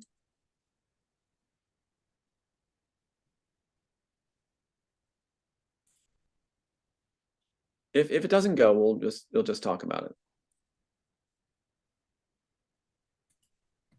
Okay. So I'm gonna try one more thing. Okay. You'll notice the name Tom Troxel too. I'm going to be changing. I talked to Aiden. We're going to change our name back to my mom's maiden's name because her family line is really cool. And the Althouse line, God help us. Althouses, Hillsies, Zarkos, the Swigerts, just all became crooks basically. So we're going to distance ourselves. Okay, so looking to share. There you go. You did it. Okay, going up. All right, let's look at, I'm glad you brought that up too, The Good Place. So let's go to The Good Place here. All right, looking over here. So The Good Place, what we have is a character, the architect's interviewing this main character, the main character. And we find out, of course, The Good Place is actually evil. And they're saying the info was wrong on her birthday. And it's a very interesting switch. So this guy right here is named, I think it's Michael. And his boss is named Sean. And my son's name is Sean Michael. That's no accident. And he's actually in the bad place. And the only way in and out is through a train station. Sounds familiar? And so what you have is him interviewing her. And you have this. She first says that she was born October 14th, 1986, right? Then she says, they even put it so you can't put it in one clip. That's what I used to tell people when I lied about my age. Then she says, I was born in 1982. So they're making it so you can't put it in one clip. What you have is this. She claims she's born October 14th, 1982. That's Shawn Michaels' exact birthday, who was murdered. Wow. This piece was written before he's murdered. It's released after he's murdered. That's how tight this was. Now, so that's Shawn Michael, the two main characters who run The Good Place, which is actually evil. There we are. Going with the main character born on Shawn Michaels' exact birthday. And then, as you said, they add the very same scene, the game, she turns right after this is established to the woman who's like a Surrey. And she does the favorite game that Sean and I did when he was growing up. He would point to things. What's that, Daddy? What's that? He would just keep saying, what's that? What's that? And you can see here, what's that? What's that? And then you see, what's this? Now, the shills will play this down and say, you know, focus on aspects and say, that's delusional, that's nuts. This is the same scene with Shawn Michael saying October 14, 1982, playing the very game I don't think everybody played. My favorite game was Shawn Michael, born October 14, 1982, that was murdered when it was right after this was released, right before this was released. So what they do is they have their shills go, October 14 is common. Tom's a liar. October 14 is totally common. It's common. October 14, 1982. Buddy. October 14, 1982. Not common. Just like Operation Northwoods, March 11th, 1962. When the CIA knew it was crafted. This is deadly, dangerous game.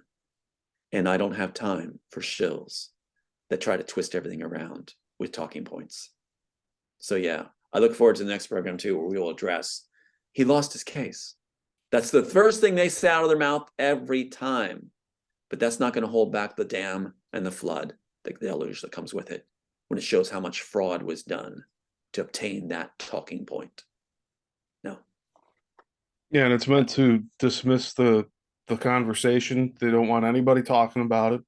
So that's the way to do it, is to just shut it down like that. That's it. Force it through. Lie, cheat, perjure, gamemanship, harass, take, steal, alter evidence, plant your own attorneys, plant your own judge, brag that he's the worst candidate possible, that he'll rule MSJs off the charts, and make sure that within a half hour after he's fired that he allowed the other side to proceed to summary judgment and then give you an email after the fact. Without objection. Summary judgment without objection. You're dead. You're finished. And then say all over the place, he lost his case. Yeah, you're right. It's like, did nobody ever have an appeal in this world? I paid for the appeal. I paid for the appeal, and the planted attorneys didn't do the appeal. Of course. They just didn't do it. Let it run out after I paid them. After I paid them a couple grand. That was the replacement firm they had to go to. Wait till you see. Wait till you see. Wait till you see. Who was the guy that sent me to the other firm, Rios and Associates? Who Miriam Espinoza, the paralegal, is related to Lenny Coco, who's best friends with Bonaventura, who Robertson's lost a grad student had me go to, because she was the daughter-in-law of Lenny Coco. So you have the firm with Rios and Associates, handoff firm. How do I get to him? Because Frank Ayala, endorsed by Caldwell, Leslie, and Proctor, Warner Brothers firm, for litigation support, endorsed on LinkedIn for litigation support, is the one that is on tape telling me you got to go to them. Rankin's got your back against the wall. This is like the Avatar case. They're bragging that you have no idea how much you're being screwed and how much you're worth, 500 million at the time. And it's like, you got to go to Rios Associates. Rios Associates, whose relative marries my daughter, and introduced to him when the case is being thrown, and cuts me off. Yeah. It's a circus. While we have a honeypot wife who was the landlord? Tony Rankin. Tony Rankin, the one with the suspended license, who's classmates with Warner Brothers firm and classmates with Rios from what? University of Berkeley Law School, is the landlord of the honeypot wife that's introduced to me ahead of time too. So there you are. Wait till you see all the aspects. Yeah. The only thing I got going for me is my intelligence. My faith, my intelligence, and a young son, last surviving son. And they let me know why he's alive. It's supposed to make me behave. Behave. We know you're concerned for your last son's safety. So I'm supposed to feel grateful that Aiden's alive because they didn't kill him? Because they're trying to use him as a tool? That idea that I won't speak on interviews? When Aiden said, "You speak, Dad. If anything happens to me, you keep going." That's when he's 9 years old. Then people will come at you. They always want to come at you somehow, right? Like this guy that did last night. They'll say, "Why did you expose your child to this? Why did you tell him about this?" Are you freaking kidding me? They're threatening his life. They're going to kill him. You're not going to make him aware of what's going on. Be careful when you go to cars or when you come home. Be careful. Just be watchful. Why, Dad? "Oh, I can't tell you. I don't want to be a bad parent, so I'm not going to tell you. Just be careful." No. He's been chased down, choked, attacked on playgrounds, you name it. Choked almost to death if his friend hadn't stepped up. And they covered for him at the Ventura Junior High. They covered for the assailant. A Mexican kid was brought in for 3 days, attacked him on the playground, no provocation, twisted the neck choked him, knew how to take him down and choke him. And then they turned it, principal covered, this blonde bimbo, covered for it and said, "Usually a nurse will call you, I'm calling you. Not he's at fault too." No, he's not. There's no marks on him. Yes, there was. I took pictures later of the choke marks on his neck. And it was a monster, this blonde lady at the Ventura Junior High. Totally in place. When Aiden got attacked a number of times, Aiden was almost drowned by operatives. They use kids to do it. The CIA, FBI actually uses kids to attack kids. They use kids. Have they stopped their attempts at doing that as of now? Right now, since we came to Texas, yes. Now that we're in Texas, Texas is the safest state in the union if you're being harassed and threatened by the FBI and the CIA. It is the Texas congressman, I think it's Ted Cruz, that's speaking up against the corruption in the Biden administration. He's the one who keeps bringing it to light, is the Texas teams that are making a difference. Now, there's one exception that got a tour with Flint out of Virginia Beach with Robertson's home ground and is doing this tour. So there's one exception of a Texas guy they got a hold of because they'll infiltrate and they'll buy off. And I've heard all these things from the inside from people there that makes it horrendous, a corruption field. But anyway, that's another day. But the thing is, yes, they try to infiltrate and they try to replace your friends and take up your time. They're paid to take up your time. That's part of the playbook. But my son is alive and he's safest in Texas. But that doesn't mean he's completely safe, of course. We had a car shooting not that long ago where they were just shooting people randomly when he was walking home from school. And the shooting at the Texas school, that's done on purpose. Yeah. And then what was the shooting right after that? Philadelphia, where I was born. Philadelphia school. So it's like they're doing this on purpose. They decide where to stage these events. Now, people die. They want the death toll to be there. I'm talking about agencies want this to happen. They get more influence, more power, more funding by doing it. The more crisis they have control and create, the better for them. See? It also sends a message. We have the power. We'll get away with it. Anybody who crosses us, we've got the inside. We'll even influence judges to get what we want, and then we'll tell people you lost your case. Yeah. It's all going to shed now. Yeah. That's why I'm number 2 on the list. Do you know who's number 1? I don't know who's number one. God bless them, whoever they are. And that's me with the card that says, please extend every courtesy to Tom Althouse, Sheriff's Department, Portsmouth, FBI. If you're one of their own, they'll come at you a lot harder. You'll be pulled from your van, chased down, and shot in the head out in the street. And they'll claim it was self-defense. Cowards. Cowards. Absolute cowards. Is your sister currently employed with the FBI? And has she sorry, I have two questions, so I answer the first one. Go ahead. And has she maintained contact with Aiden and yourself? And No. I mean, at least recently. No, she's constantly working through others to cut me off. She's got the whole family cutting me off now. She waives her credentials that Fitzpatrick gave her. You know, all those credentials she got from him when she's an unlicensed elementary school counselor, like I said, at Rolling Meadows Elementary. So, you know, no business being around kids. But the thing is that she's with him all the time. Right? Where's Rolling Meadows Elementary? That's in Pennsylvania, Doylestown, outside Doylestown, Okay. Pennsylvania. I hope I have it right. There's a Rolling Meadows, Illinois here. So oh, that's wild. That's wild. But yeah, so that's what's going on. That's wild. That's what's going on is she's constantly, she doesn't have to work really. She's considered a celebrity, all those credentials. She waives those credentials where she can say for the FBI, Brian Fitzpatrick FBI, who incidentally had a letter on his desk when I went and dropped off a letter. He had a fat packet that said, for your eyes only. Wilshire Boulevard FBI, for your eyes only. He's still employed. It's in Man in High Castle where you have, you know, for your eyes only from Berlin. For your eyes only means you're an operative. You're still operating. That's not your pension plan. So what happens is he's still very much active as a congressman too, riding off his brother's position, Michael. So what happens is he's still very much rewarding the sister and having her thrive, basically. Even though that the husband now, who was part of this whole cabal thing, is cut off. He's cut off. When they failed at one of their 302 attempts, they were bragging about getting a remodeled kitchen, so it's expensive range, and these trips are going to take. We predicted that there would be a divorce if they failed. There was divorce after they failed. No expensive range. They had to sell the house, and so she gets promoted, and he gets cut off and becomes jobless. So that's after they had a trip flown to London. Right, just before the 302 attempt. And so they failed at that. And we've been making some moves lately that are really, really effective. We got some really good documentation for the documentary too that's going to be very powerful that we weren't supposed to have that we found and got. So it's going to really reveal some of the stuff. I'll just mention the name Caitlin Farrell.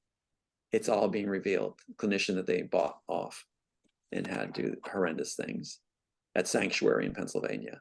It's unbelievable what she did. And then given vacations and everything else. So what you have is it's all coming to the table. And we're certainly going to stop. I think it's interesting that because of my condition, I will never stop. And the heart behind that condition, I will never stop. I will believe in honesty. I believe in never giving up like Aiden does. I'm very smart.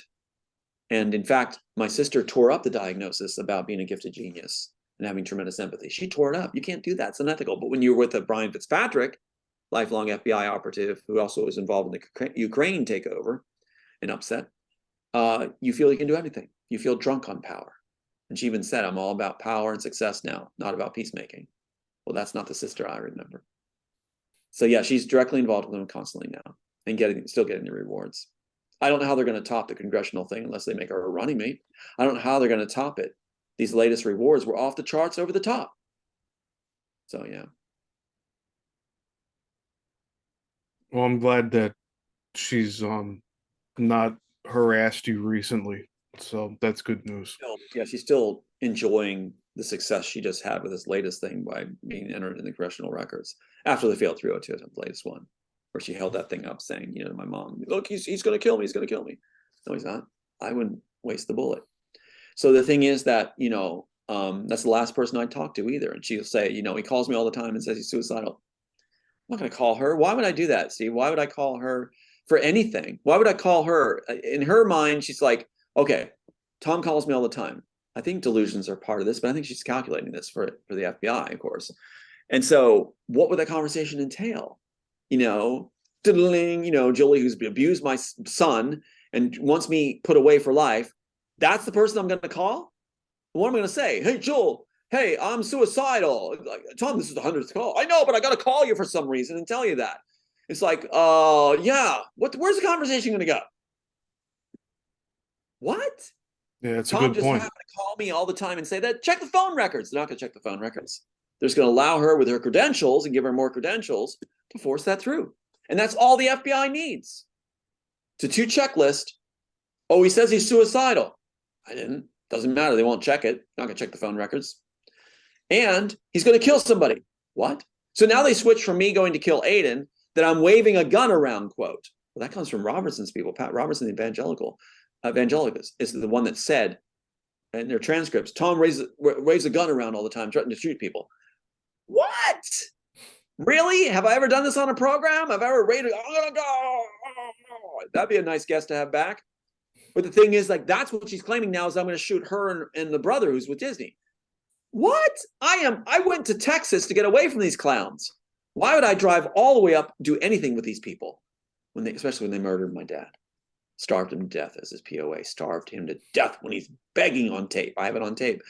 Begging to see his son and to return home and to have food. But no. My sister went out and had him drugged with anti-seizure medicine, anti-anxiety medicine, drugged him up that the next day he couldn't even speak. After telling me, Tom, I'm proud of you. You're a straight shooter. Finish the job. I am going to finish it. My brother takes that information, well, it was Disney and Spielberg, and goes out and announces that my dad was begging for me to be cut from the phone and was afraid to hear my voice. Really, Jack? Really? Really? And keep in mind that Joel Silver put in Oblivion, held by Disney, just for him, when the case was thrown, Jack and Julie as the main characters. And keeps the scene with a little girl at the end, pointing at the man, the son, the man who rescued her. Is at the very last scene in this and the very last scene in Oblivion. Joel Silver kept it. And Joel Silver actually puts the picture of my daughter, who's not film material, doesn't look like a model, but an exact copy of her as the actress. Now that is dirty. And you can see that in the personal inserts or whatever. You see my daughter's actual face. And I think I have it here. Yeah, here's my daughter. And the Oblivion thing. And then they have the scene where she's pointing at the man at the end, which is my exact ending. And the character looks exactly like her. And I don't know where it is right now. But yeah, I'll have to find that again for you. But yeah, my daughter's face is very unique. Like kind of like a pushed back nose and stuff. And not film material. But they used the actress that looked exactly like her because they knew I was writing to try to reunite my family. And I had the little girl in there. And so that's actually the daughter who's actually the little girl in the Matrix. So I think that's nice of a dad writing something for her. Instead, she's reprogrammed by, Rio's an associate, Ralph Rios with his relative, Jacob Rios, married to her, where she's not supposed to have contact and supposed to trash me everywhere. I think it's a nice gesture of a father to put you in a major film saying he wants to reunite, have you reunited and safe, and has you in that position. But no, she said that I wrote it for myself before she cut me. Really? You're the one in it. So Joel Silver copied that too. Her exact looking, matched an actress to look like her, pointing at the man at the end. Unbelievable. Wow. They have to go to licks in. They have to go to licks in. While they're taking all those ideas, all those matchups, all the similarities. That's how they're doing it. They take the matchups, like I said, and then they simply make it up as they go along, and they write the script after they're done. So they'll say, okay, let's go with this part, shoot this part. Let's set up this part now, we'll shoot this part. And they orchestrate it that way so they get what they think is cool in there. That's how they do it. That's how they rip off a script. That's why the ideas are important, like we said, for audiences. If you're writing stuff, show your concepts in a little short narrative that then can be shown that you came up with it. That's essential. Show Hollywood that not everything has been done under the sun. Wait till you see these other films. Wait, I mean, if Aiden's alive and survives this, then I will, as a father, bring forward these films and have them made if we get our name credit back and he survives this. Otherwise, I'm destroying these works, and they know it. And no, and I don't care if people say, you never had them, you made it up. I don't care. If Aiden dies, and if we're not giving name credit, people can believe what they want, but I'm certainly not going to bring these forward. I obviously brought, I had to argue with Disney on the phone, basically, where they're saying, how do we know you have them? Show it to us. Like, I'm going to show it to them, Steve. Like, I'm going to show them this work. No, nice try.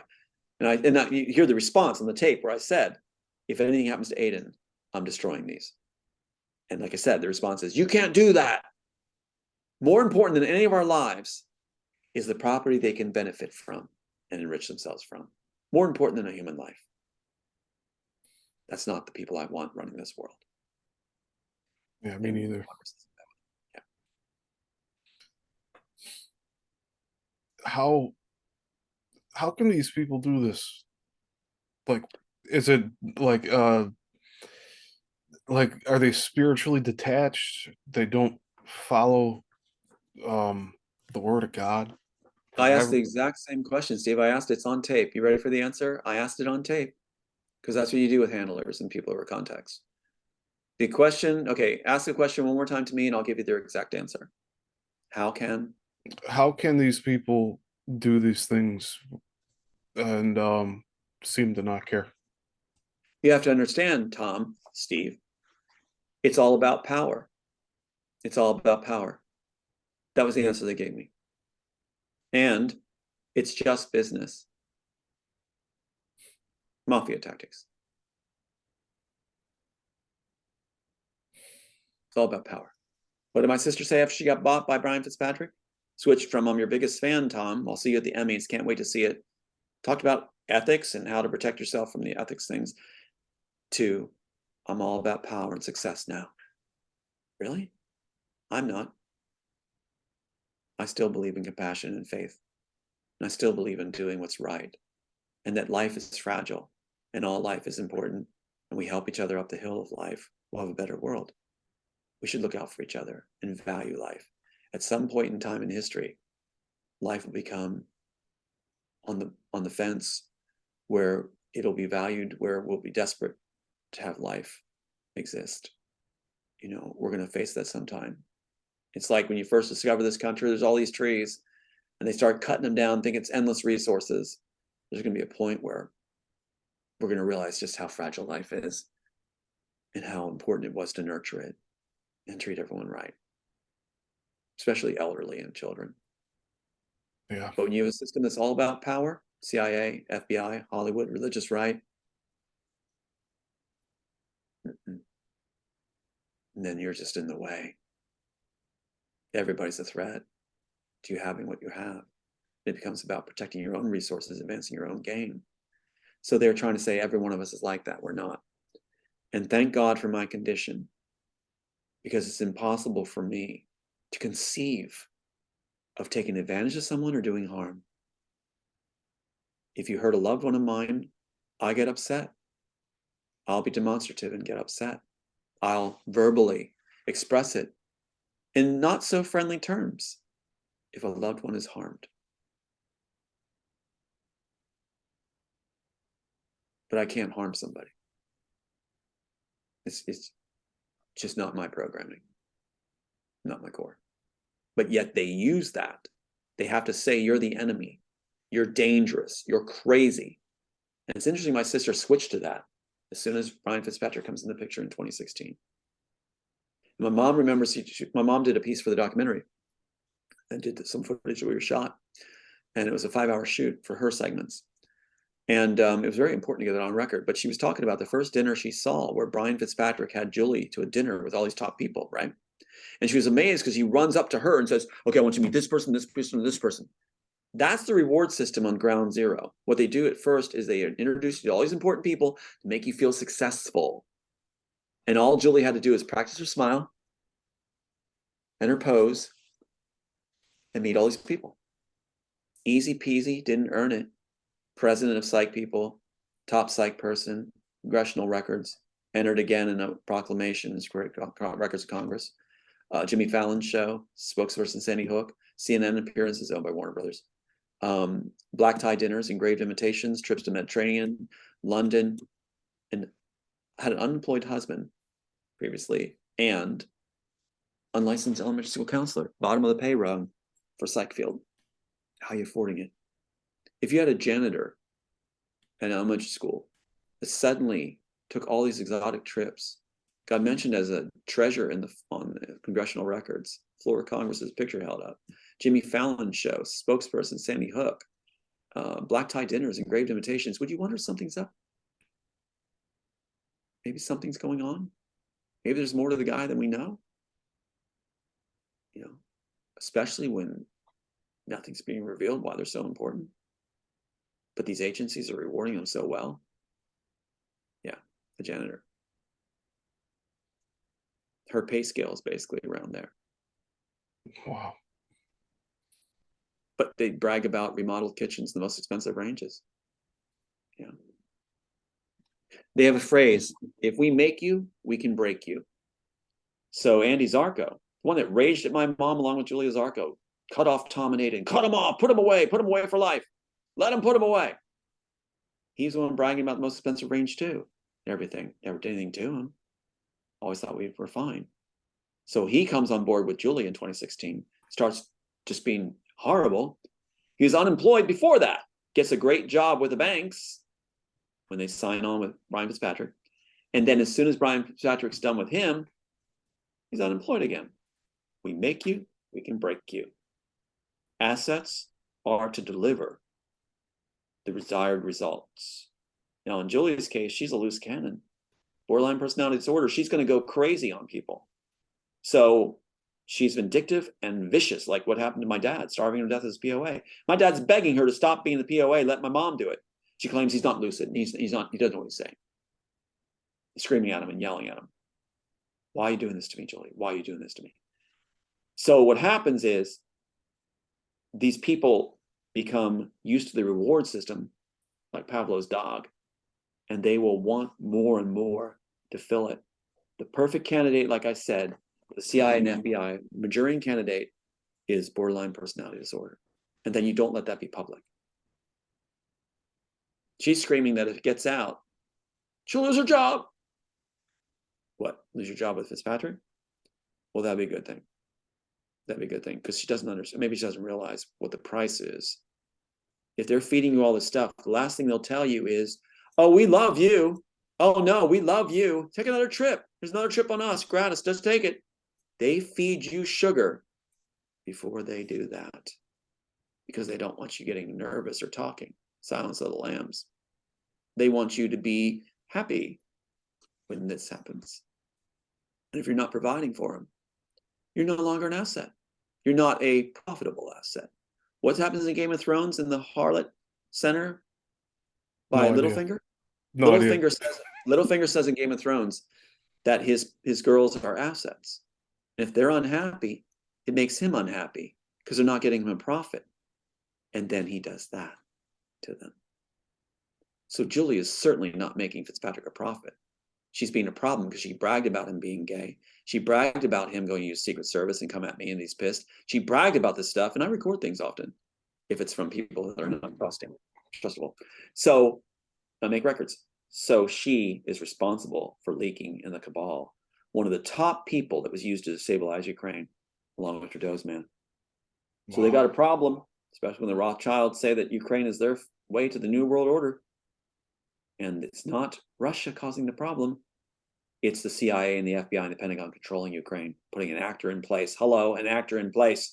And Shokin, the main guy who was the Attorney General equivalent, is the one they took down. Can I share screen one more time? Yeah, go for it. Okay, so in Miro pages, you need to see this one more to make sure you see this. Where's Fitzpatrick? Where are you, buddy? Here we go. Okay, good. I got to show this. This is what happened to Ukraine in 2014. And this is the man that did it. And here you go. Here he is. Looks like bad Pee Wee Herman. This is the man that sounds like this. Hi, I'm Brian Fitzpatrick. I'd like to invite you to watch my program tonight. And if you'd like to see me, just tune in. unmarried, of course. He's gay. My sister said he's gay. She bragged about it. She joked about it. So it's gay mafia. And what you have is they're connected to the CIA, FBI, because he's an FBI. In 2014, he went over to Ukraine. And what he did was he claimed to be part of the Anti-Corruption Bureau. Anti-Corruption Bureau. So he's part of the Kempetai, basically. He goes over there and gets rid of Shokin, somebody Trump spoke well about. Shokin wasn't very good. His efforts have shut down. That's what Trump said. There was a general consensus that Shokin wasn't moving on the cases that existed. He wasn't pushing for reforms. So what they did was they actually included, we warned Ukrainian officials that they would not receive $1 billion in loan guarantees unless Shokin was removed. Exactly what happened to me. Get rid of Tom, get rid of Shokin. They destabilized Ukraine in 2014 through Brian Fitzpatrick, FBI and congressmen, to make sure that it was disrupted to be used as a puppet state, to tweak the nose of Putin, and to make the Russians basically feel like they have a Cuban Missile Crisis in their backyard, making Ukraine part of NATO. Asked for his opinion, Fitzpatrick's office provided a statement that Shokin was a hindrance to any corruption efforts. What the hell does that mean, Steve, and your audience? Shokin was a hindrance to any corruption efforts. What the hell does that mean? What does that mean? Didn't get tea fast enough? Didn't wipe his butt well? What, he was corrupt? Any corruption department? Do you see what's going on here? Mm-hmm. So the Congress, that's the personal experience, the Congressman Fitzpatrick's personal experience regarding former PG Vikram Shokram was that he was not cooperative with the FBI's anti-corruption efforts in Ukraine. And he posed a hindrance regarding numerous investigation matters. How does the FBI, who's not supposed to be on foreign soil, end up having the audacity to claim a sovereign nation's not doing what they want? If the FBI shut down the CIA, defunded, cut their funds, you'll have a safer, better world. And clowns like this, who buy off writers' sisters and make them into monsters exploiting their mental condition with all these rewards, you'll see a better world. This man deserves crimes against humanity trial, right there. Here's what caused Ukraine, the bad Pee Wee Herman, who put a bill forward in Congress that every police officer be granted immunity from any charges or any crimes. That the police never do anything wrong. His buddies who worked with him, that sent the 302s falsely and knew it and lied, that they all be given blanket immunity. Really? Trudeau said the same thing. In my situation, they said that Aid and I were attacking Canada. Really? And that in the documentation, it said the police never do anything wrong. Really? And they only go after those that go after them. Really? Well, I just want my son to be safe. I want the truth to come out. I want clowns like this to be out of office. Look at that man's face. Imagine the voice I just gave you. This is what the gay mafia looks like. And they're in Congress and they're in the FBI and they're in the cabal. And that's why children are going what they're going through. And that's why we're being shut down so heavily. So heavily. He even tries, this is a cover article in the local paper, by the way, after I started speaking. That's why cover articles will appear in the local papers. And then you see this little bit here where it says, Fitzpatrick's office said former FBI agents, he's not former, he's lifelong, are prohibited from disclosing classified or law enforcement information that has not been publicly disclosed or could pertain to ongoing matters. That's a disclaimer. But the thing is, he's doing it. Next sentence. Fitzpatrick's office did comment on the Trump-Zelensky call, offering a rebuke while also saying the congressman opposed impeachment efforts. Yeah, right. So what you have is, they just said you can't do it. We can't do this. Disclaimer. Then he does.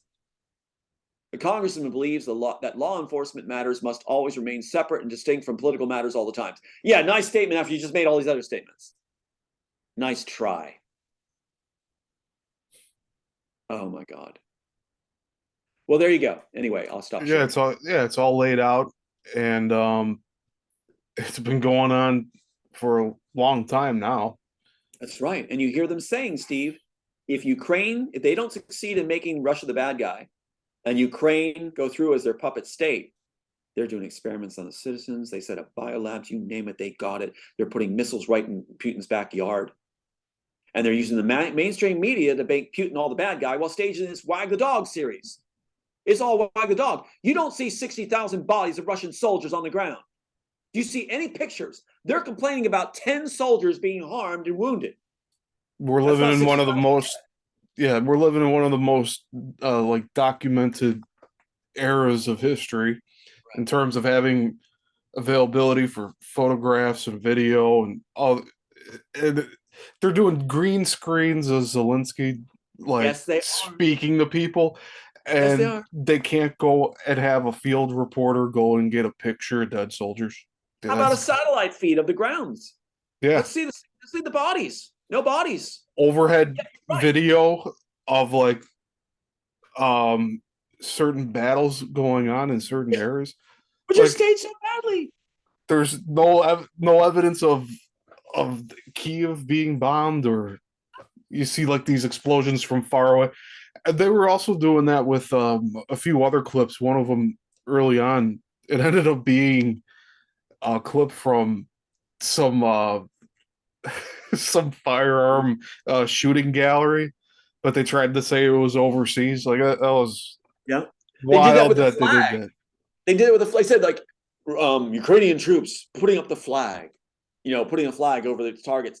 They're showing like our backyard, a close-up of the static handheld camera showing someone tying a flag onto a pole, on a home pole. What? They're so bad. They cheapen the budget. It's Wag the Dog done even worse, badly. They showed this footage of a tank in the background, obviously a dummy tank with a top blowing. And they show this dummy going through the air, like the dummy going through the air where it's not moving at all. It's just dummy in the air. You can see a dummy, how lightly it falls. While well-dressed actors and actresses are running directly in front of a tripod camera, mounted on a tripod, where it's like got a picture and you hear this. And they have the one lady, all these well-dressed peasants with, they must use the best laundry detergent over there in the world, spotless, clean costumes. And the one drops down in like traditional garb. They really think we're stupid. And stops in front of the camera with a child, picks up the child again, and runs more. It was the worst acting I've ever seen in my life. Believe me, I know the industry got awards for it. So the thing is, like, they did this dummy thing and timed it with this tank thing blowing up in the background with this just a couple dummies in the air, floating softly to the ground, not even body weight, while the is going. This is Wag the Dog, people. Wag the Dog. Badly done. They should have just had the lady with the kitten or the puppy running through. You can hear them going, that's a nice touch. You can hear them basically going like this. You, as a producer or whatever, you see it. You can visualize this where they're going, oh, have the lady pick up the child in front, dead center in the camera. Wow, that was a good tripod placement. Well done, whoever set the tripod and camera up. You caught it right centered. Right centered. The lady comes up with the child and picks him up in front of the camera and then goes on. That's a nice touch. Add the puppy. My God, are they idiots? No wonder their films are so bad when they rip them off. Wait to see the real work. And I want to do a mockumentary of their handling of the Ukraine war. I would love to do that. You should. Yeah. When we get the studios going. When we get our studios going, that's why we're such a threat. Remember, they go after the ones with the biggest threats, because we're actually going to help safeguard other people's work. Like I said, create a library of entries where people can do this poor man's patent and things like that, and they won't be tampered with. And we'll know their tricks and traps. Their attorneys will be out of jobs. We know how the game playbook goes. Not to trust them on anything.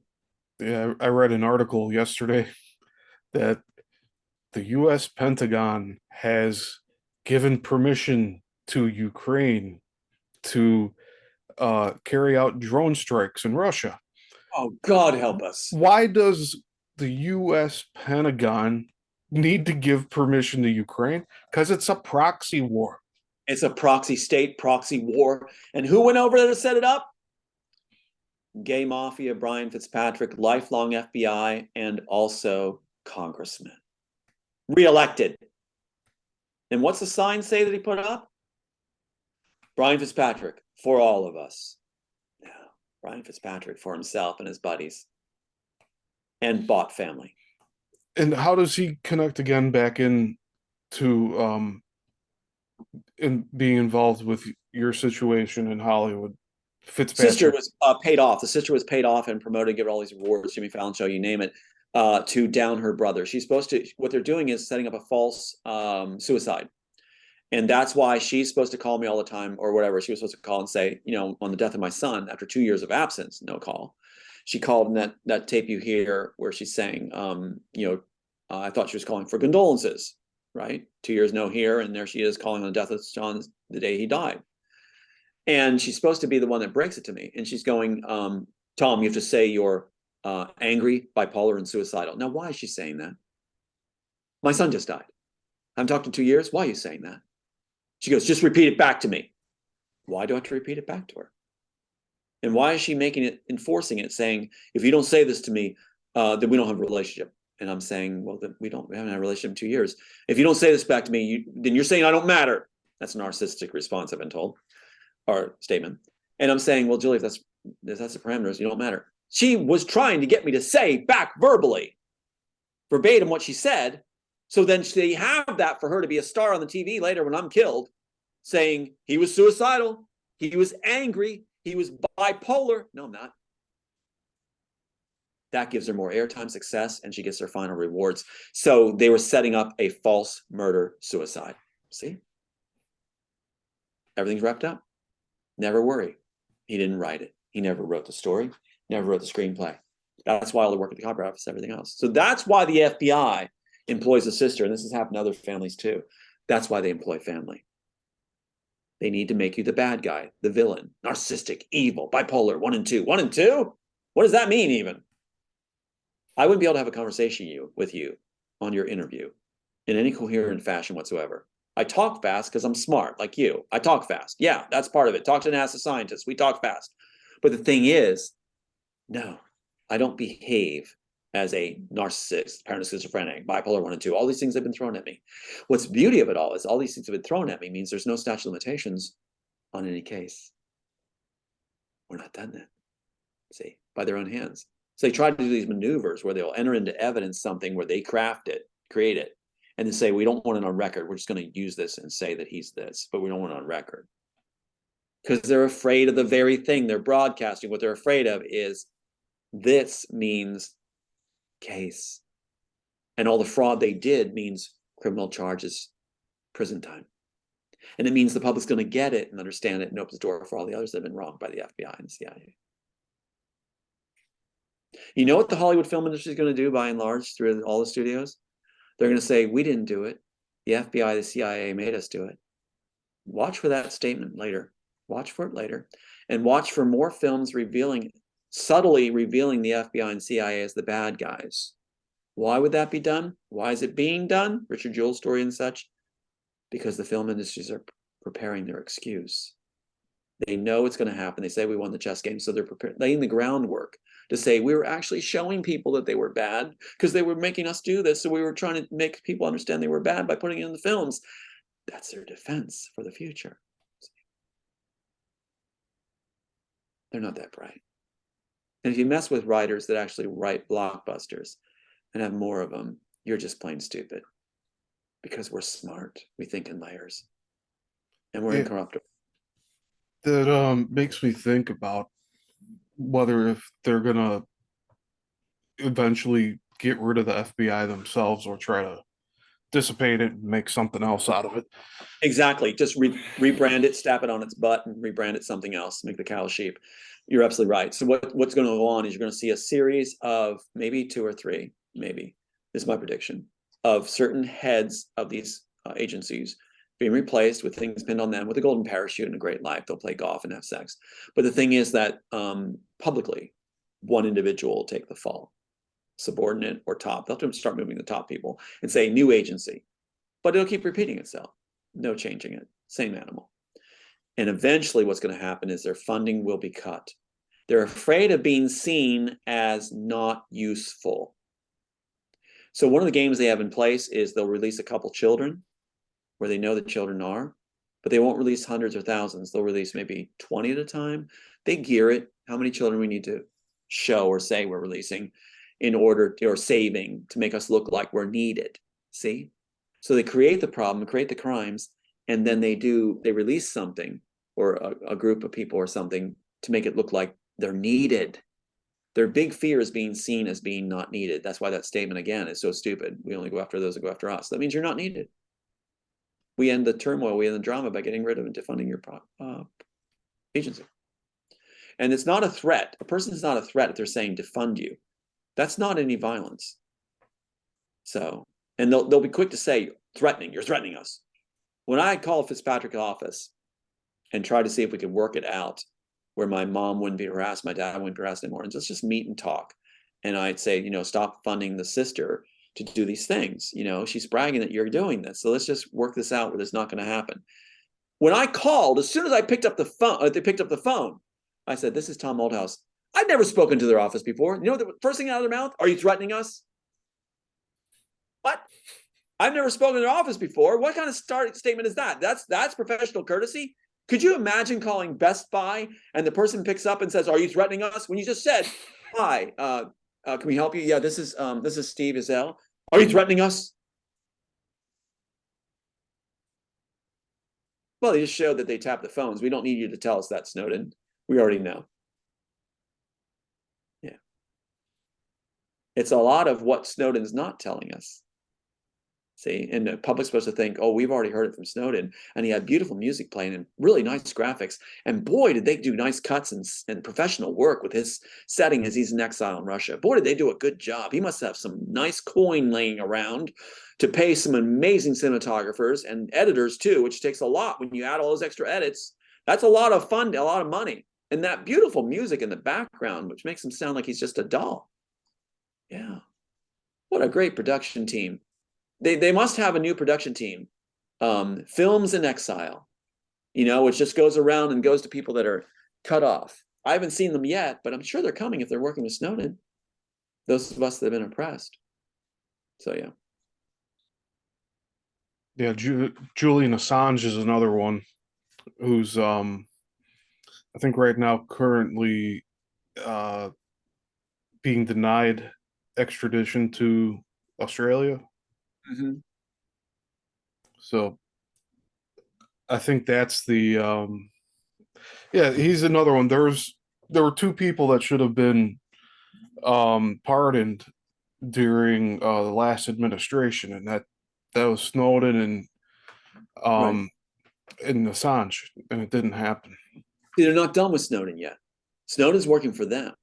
And what you're going to see is he's going to be allowed to return home to a hero's welcome. They want to control all the players on the stage. The drama is their show. They control the villains and the good guys and the good girls. So what you're seeing is that's what they want you to watch, their show. So Snowden's part of their show. He's living very, very well, actually. Very well. You can tell by the grooming and the tech. And so what happens is he'll return home. It'll be a dramatic thing. They'll want to stage this up like the old shoe from Wag the Dog. And he'll return home to a hero's welcome. And they'll say that he made the difference. The very people that did all the harm are the ones that'll make sure that happens. And they all have the party in the end and celebrate the rushes and the film. That's what's happening. Snowden's not the good guy. No. He's just part of the series to raise the ratings and to get the agenda across. He's telling us nothing. Absolutely nothing. Yeah, yeah, I haven't heard anything since all that went down with him. But We've been revealing stuff. They are responding to what's being said. I've been told they watch very closely to every interview we do. And then the public's supposed to go, well, the numbers aren't that high. It's like, yeah, they pay attention to everything we say. They don't want the numbers high. They're going to make sure the numbers aren't high. And so they're paying attention to what we disclose. Believe me, they want to know. That's why they monkey with the phones and the computers and things like that. The male voices on it, the 666, the 999, the 99333. They're trying to come up with clever ways to do it now. But for some reason, they're stuck on 666. And it's not hacking when they put the apartment number backwards. That's showing you this is man orchestrated, man and woman orchestrated. This is not some kind of bot program that somehow knows your apartment number and puts it backwards along with a 66 and combinations of 66. Yeah. Yeah. In Man in the High Castle, they put on the dollar bills, the Reichsmarks, 666, and they have 7259. They actually have it on the dollar bills. And they have it orchestrated in a very clever way. And I can show you that. sometime too, how they put these things on too. The graphics in the Man in High Castle is off the charts, just like The Good Place, off the charts. But I'm looking to a really advanced, smart world where everybody gets it. And these games don't play. If you want a safer world, a better world, use critical thinking, people, and that are out there, the whole world, use critical thinking. Like I'm sure a lot of your audience does, and you do. Use critical thinking. Smell the roses. Yeah. Thanks, Steve. Yeah. Yeah, and it's happening in waves. I mean, it's going to happen over time.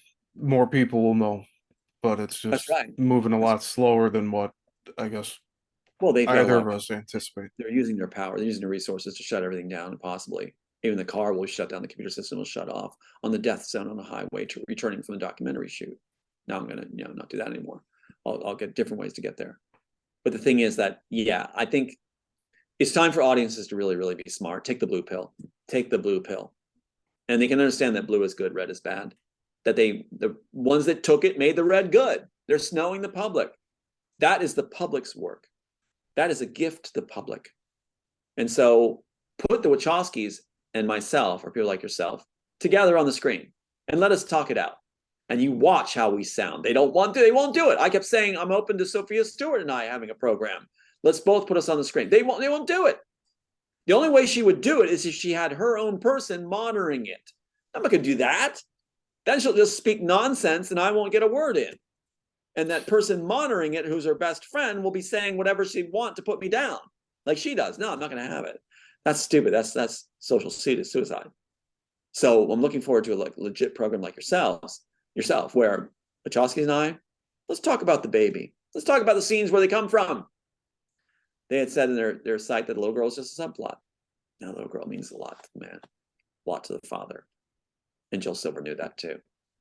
So once we line up all the chickens, hatch all the eggs, wait, you see. So I'm looking forward to the next program too that we do, where we can lay out the court thing. That's a big one. That'll take away their talking point, and it can be used as a reference show for any time that surfaces, because you'll see it all the time. He lost his case. He lost his case.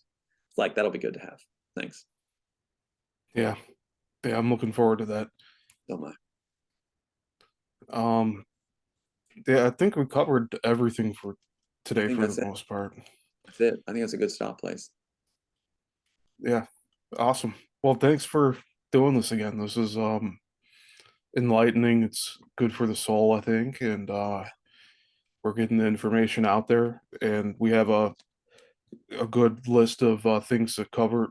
I mean, it's very, in a way, it's basic, but there's a lot of detail that goes into that basic outline. So, plus, underlying it is they don't want this seen, they don't want this heard, they don't want this understood. That gives it a cool new little boost of energy. And yeah, they do not want this done. So we're breaking their rules. And the latest tactic now is to call things misinformation. We're going to block this because of misinformation. Are you serious? You hold the copyright, you have two intelligent people speaking, you have a smart audience, and it's misinformation. Okay. All the mainstream media could be shut down on that premise, or those parameters. And meanwhile, Trudeau's top guy says all Tom does is mumble. He makes no sense, presents no evidence, and will just speak incoherently. Seriously? So every time we do an interview, it's showing that they are lying bastards. So yeah. But thanks, Steve. Thank you. yeah, my pleasure.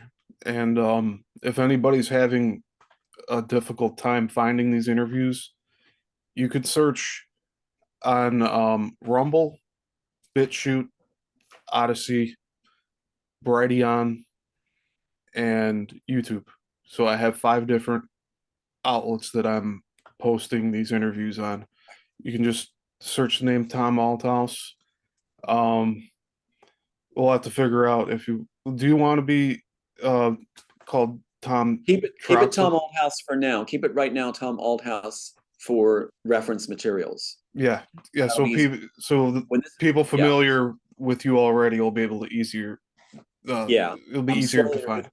Yeah, I think that's the right way to go. I'll slowly introduce my other name, but for referencing, it'll have to be Tom Althouse. And then later when this is done, I'm going to shed that name and pick up the one I admire.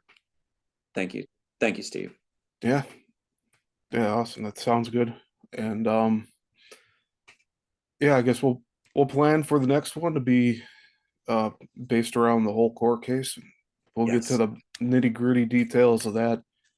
And yeah, I think everybody's going to enjoy listening to that and hearing Wait to hear. mhm. Awesome. Well, you have a good one. And yeah, I'll be in touch with you um probably later today, if not in the next few days when I put this interview up. Sounds good. I'll look forward to that.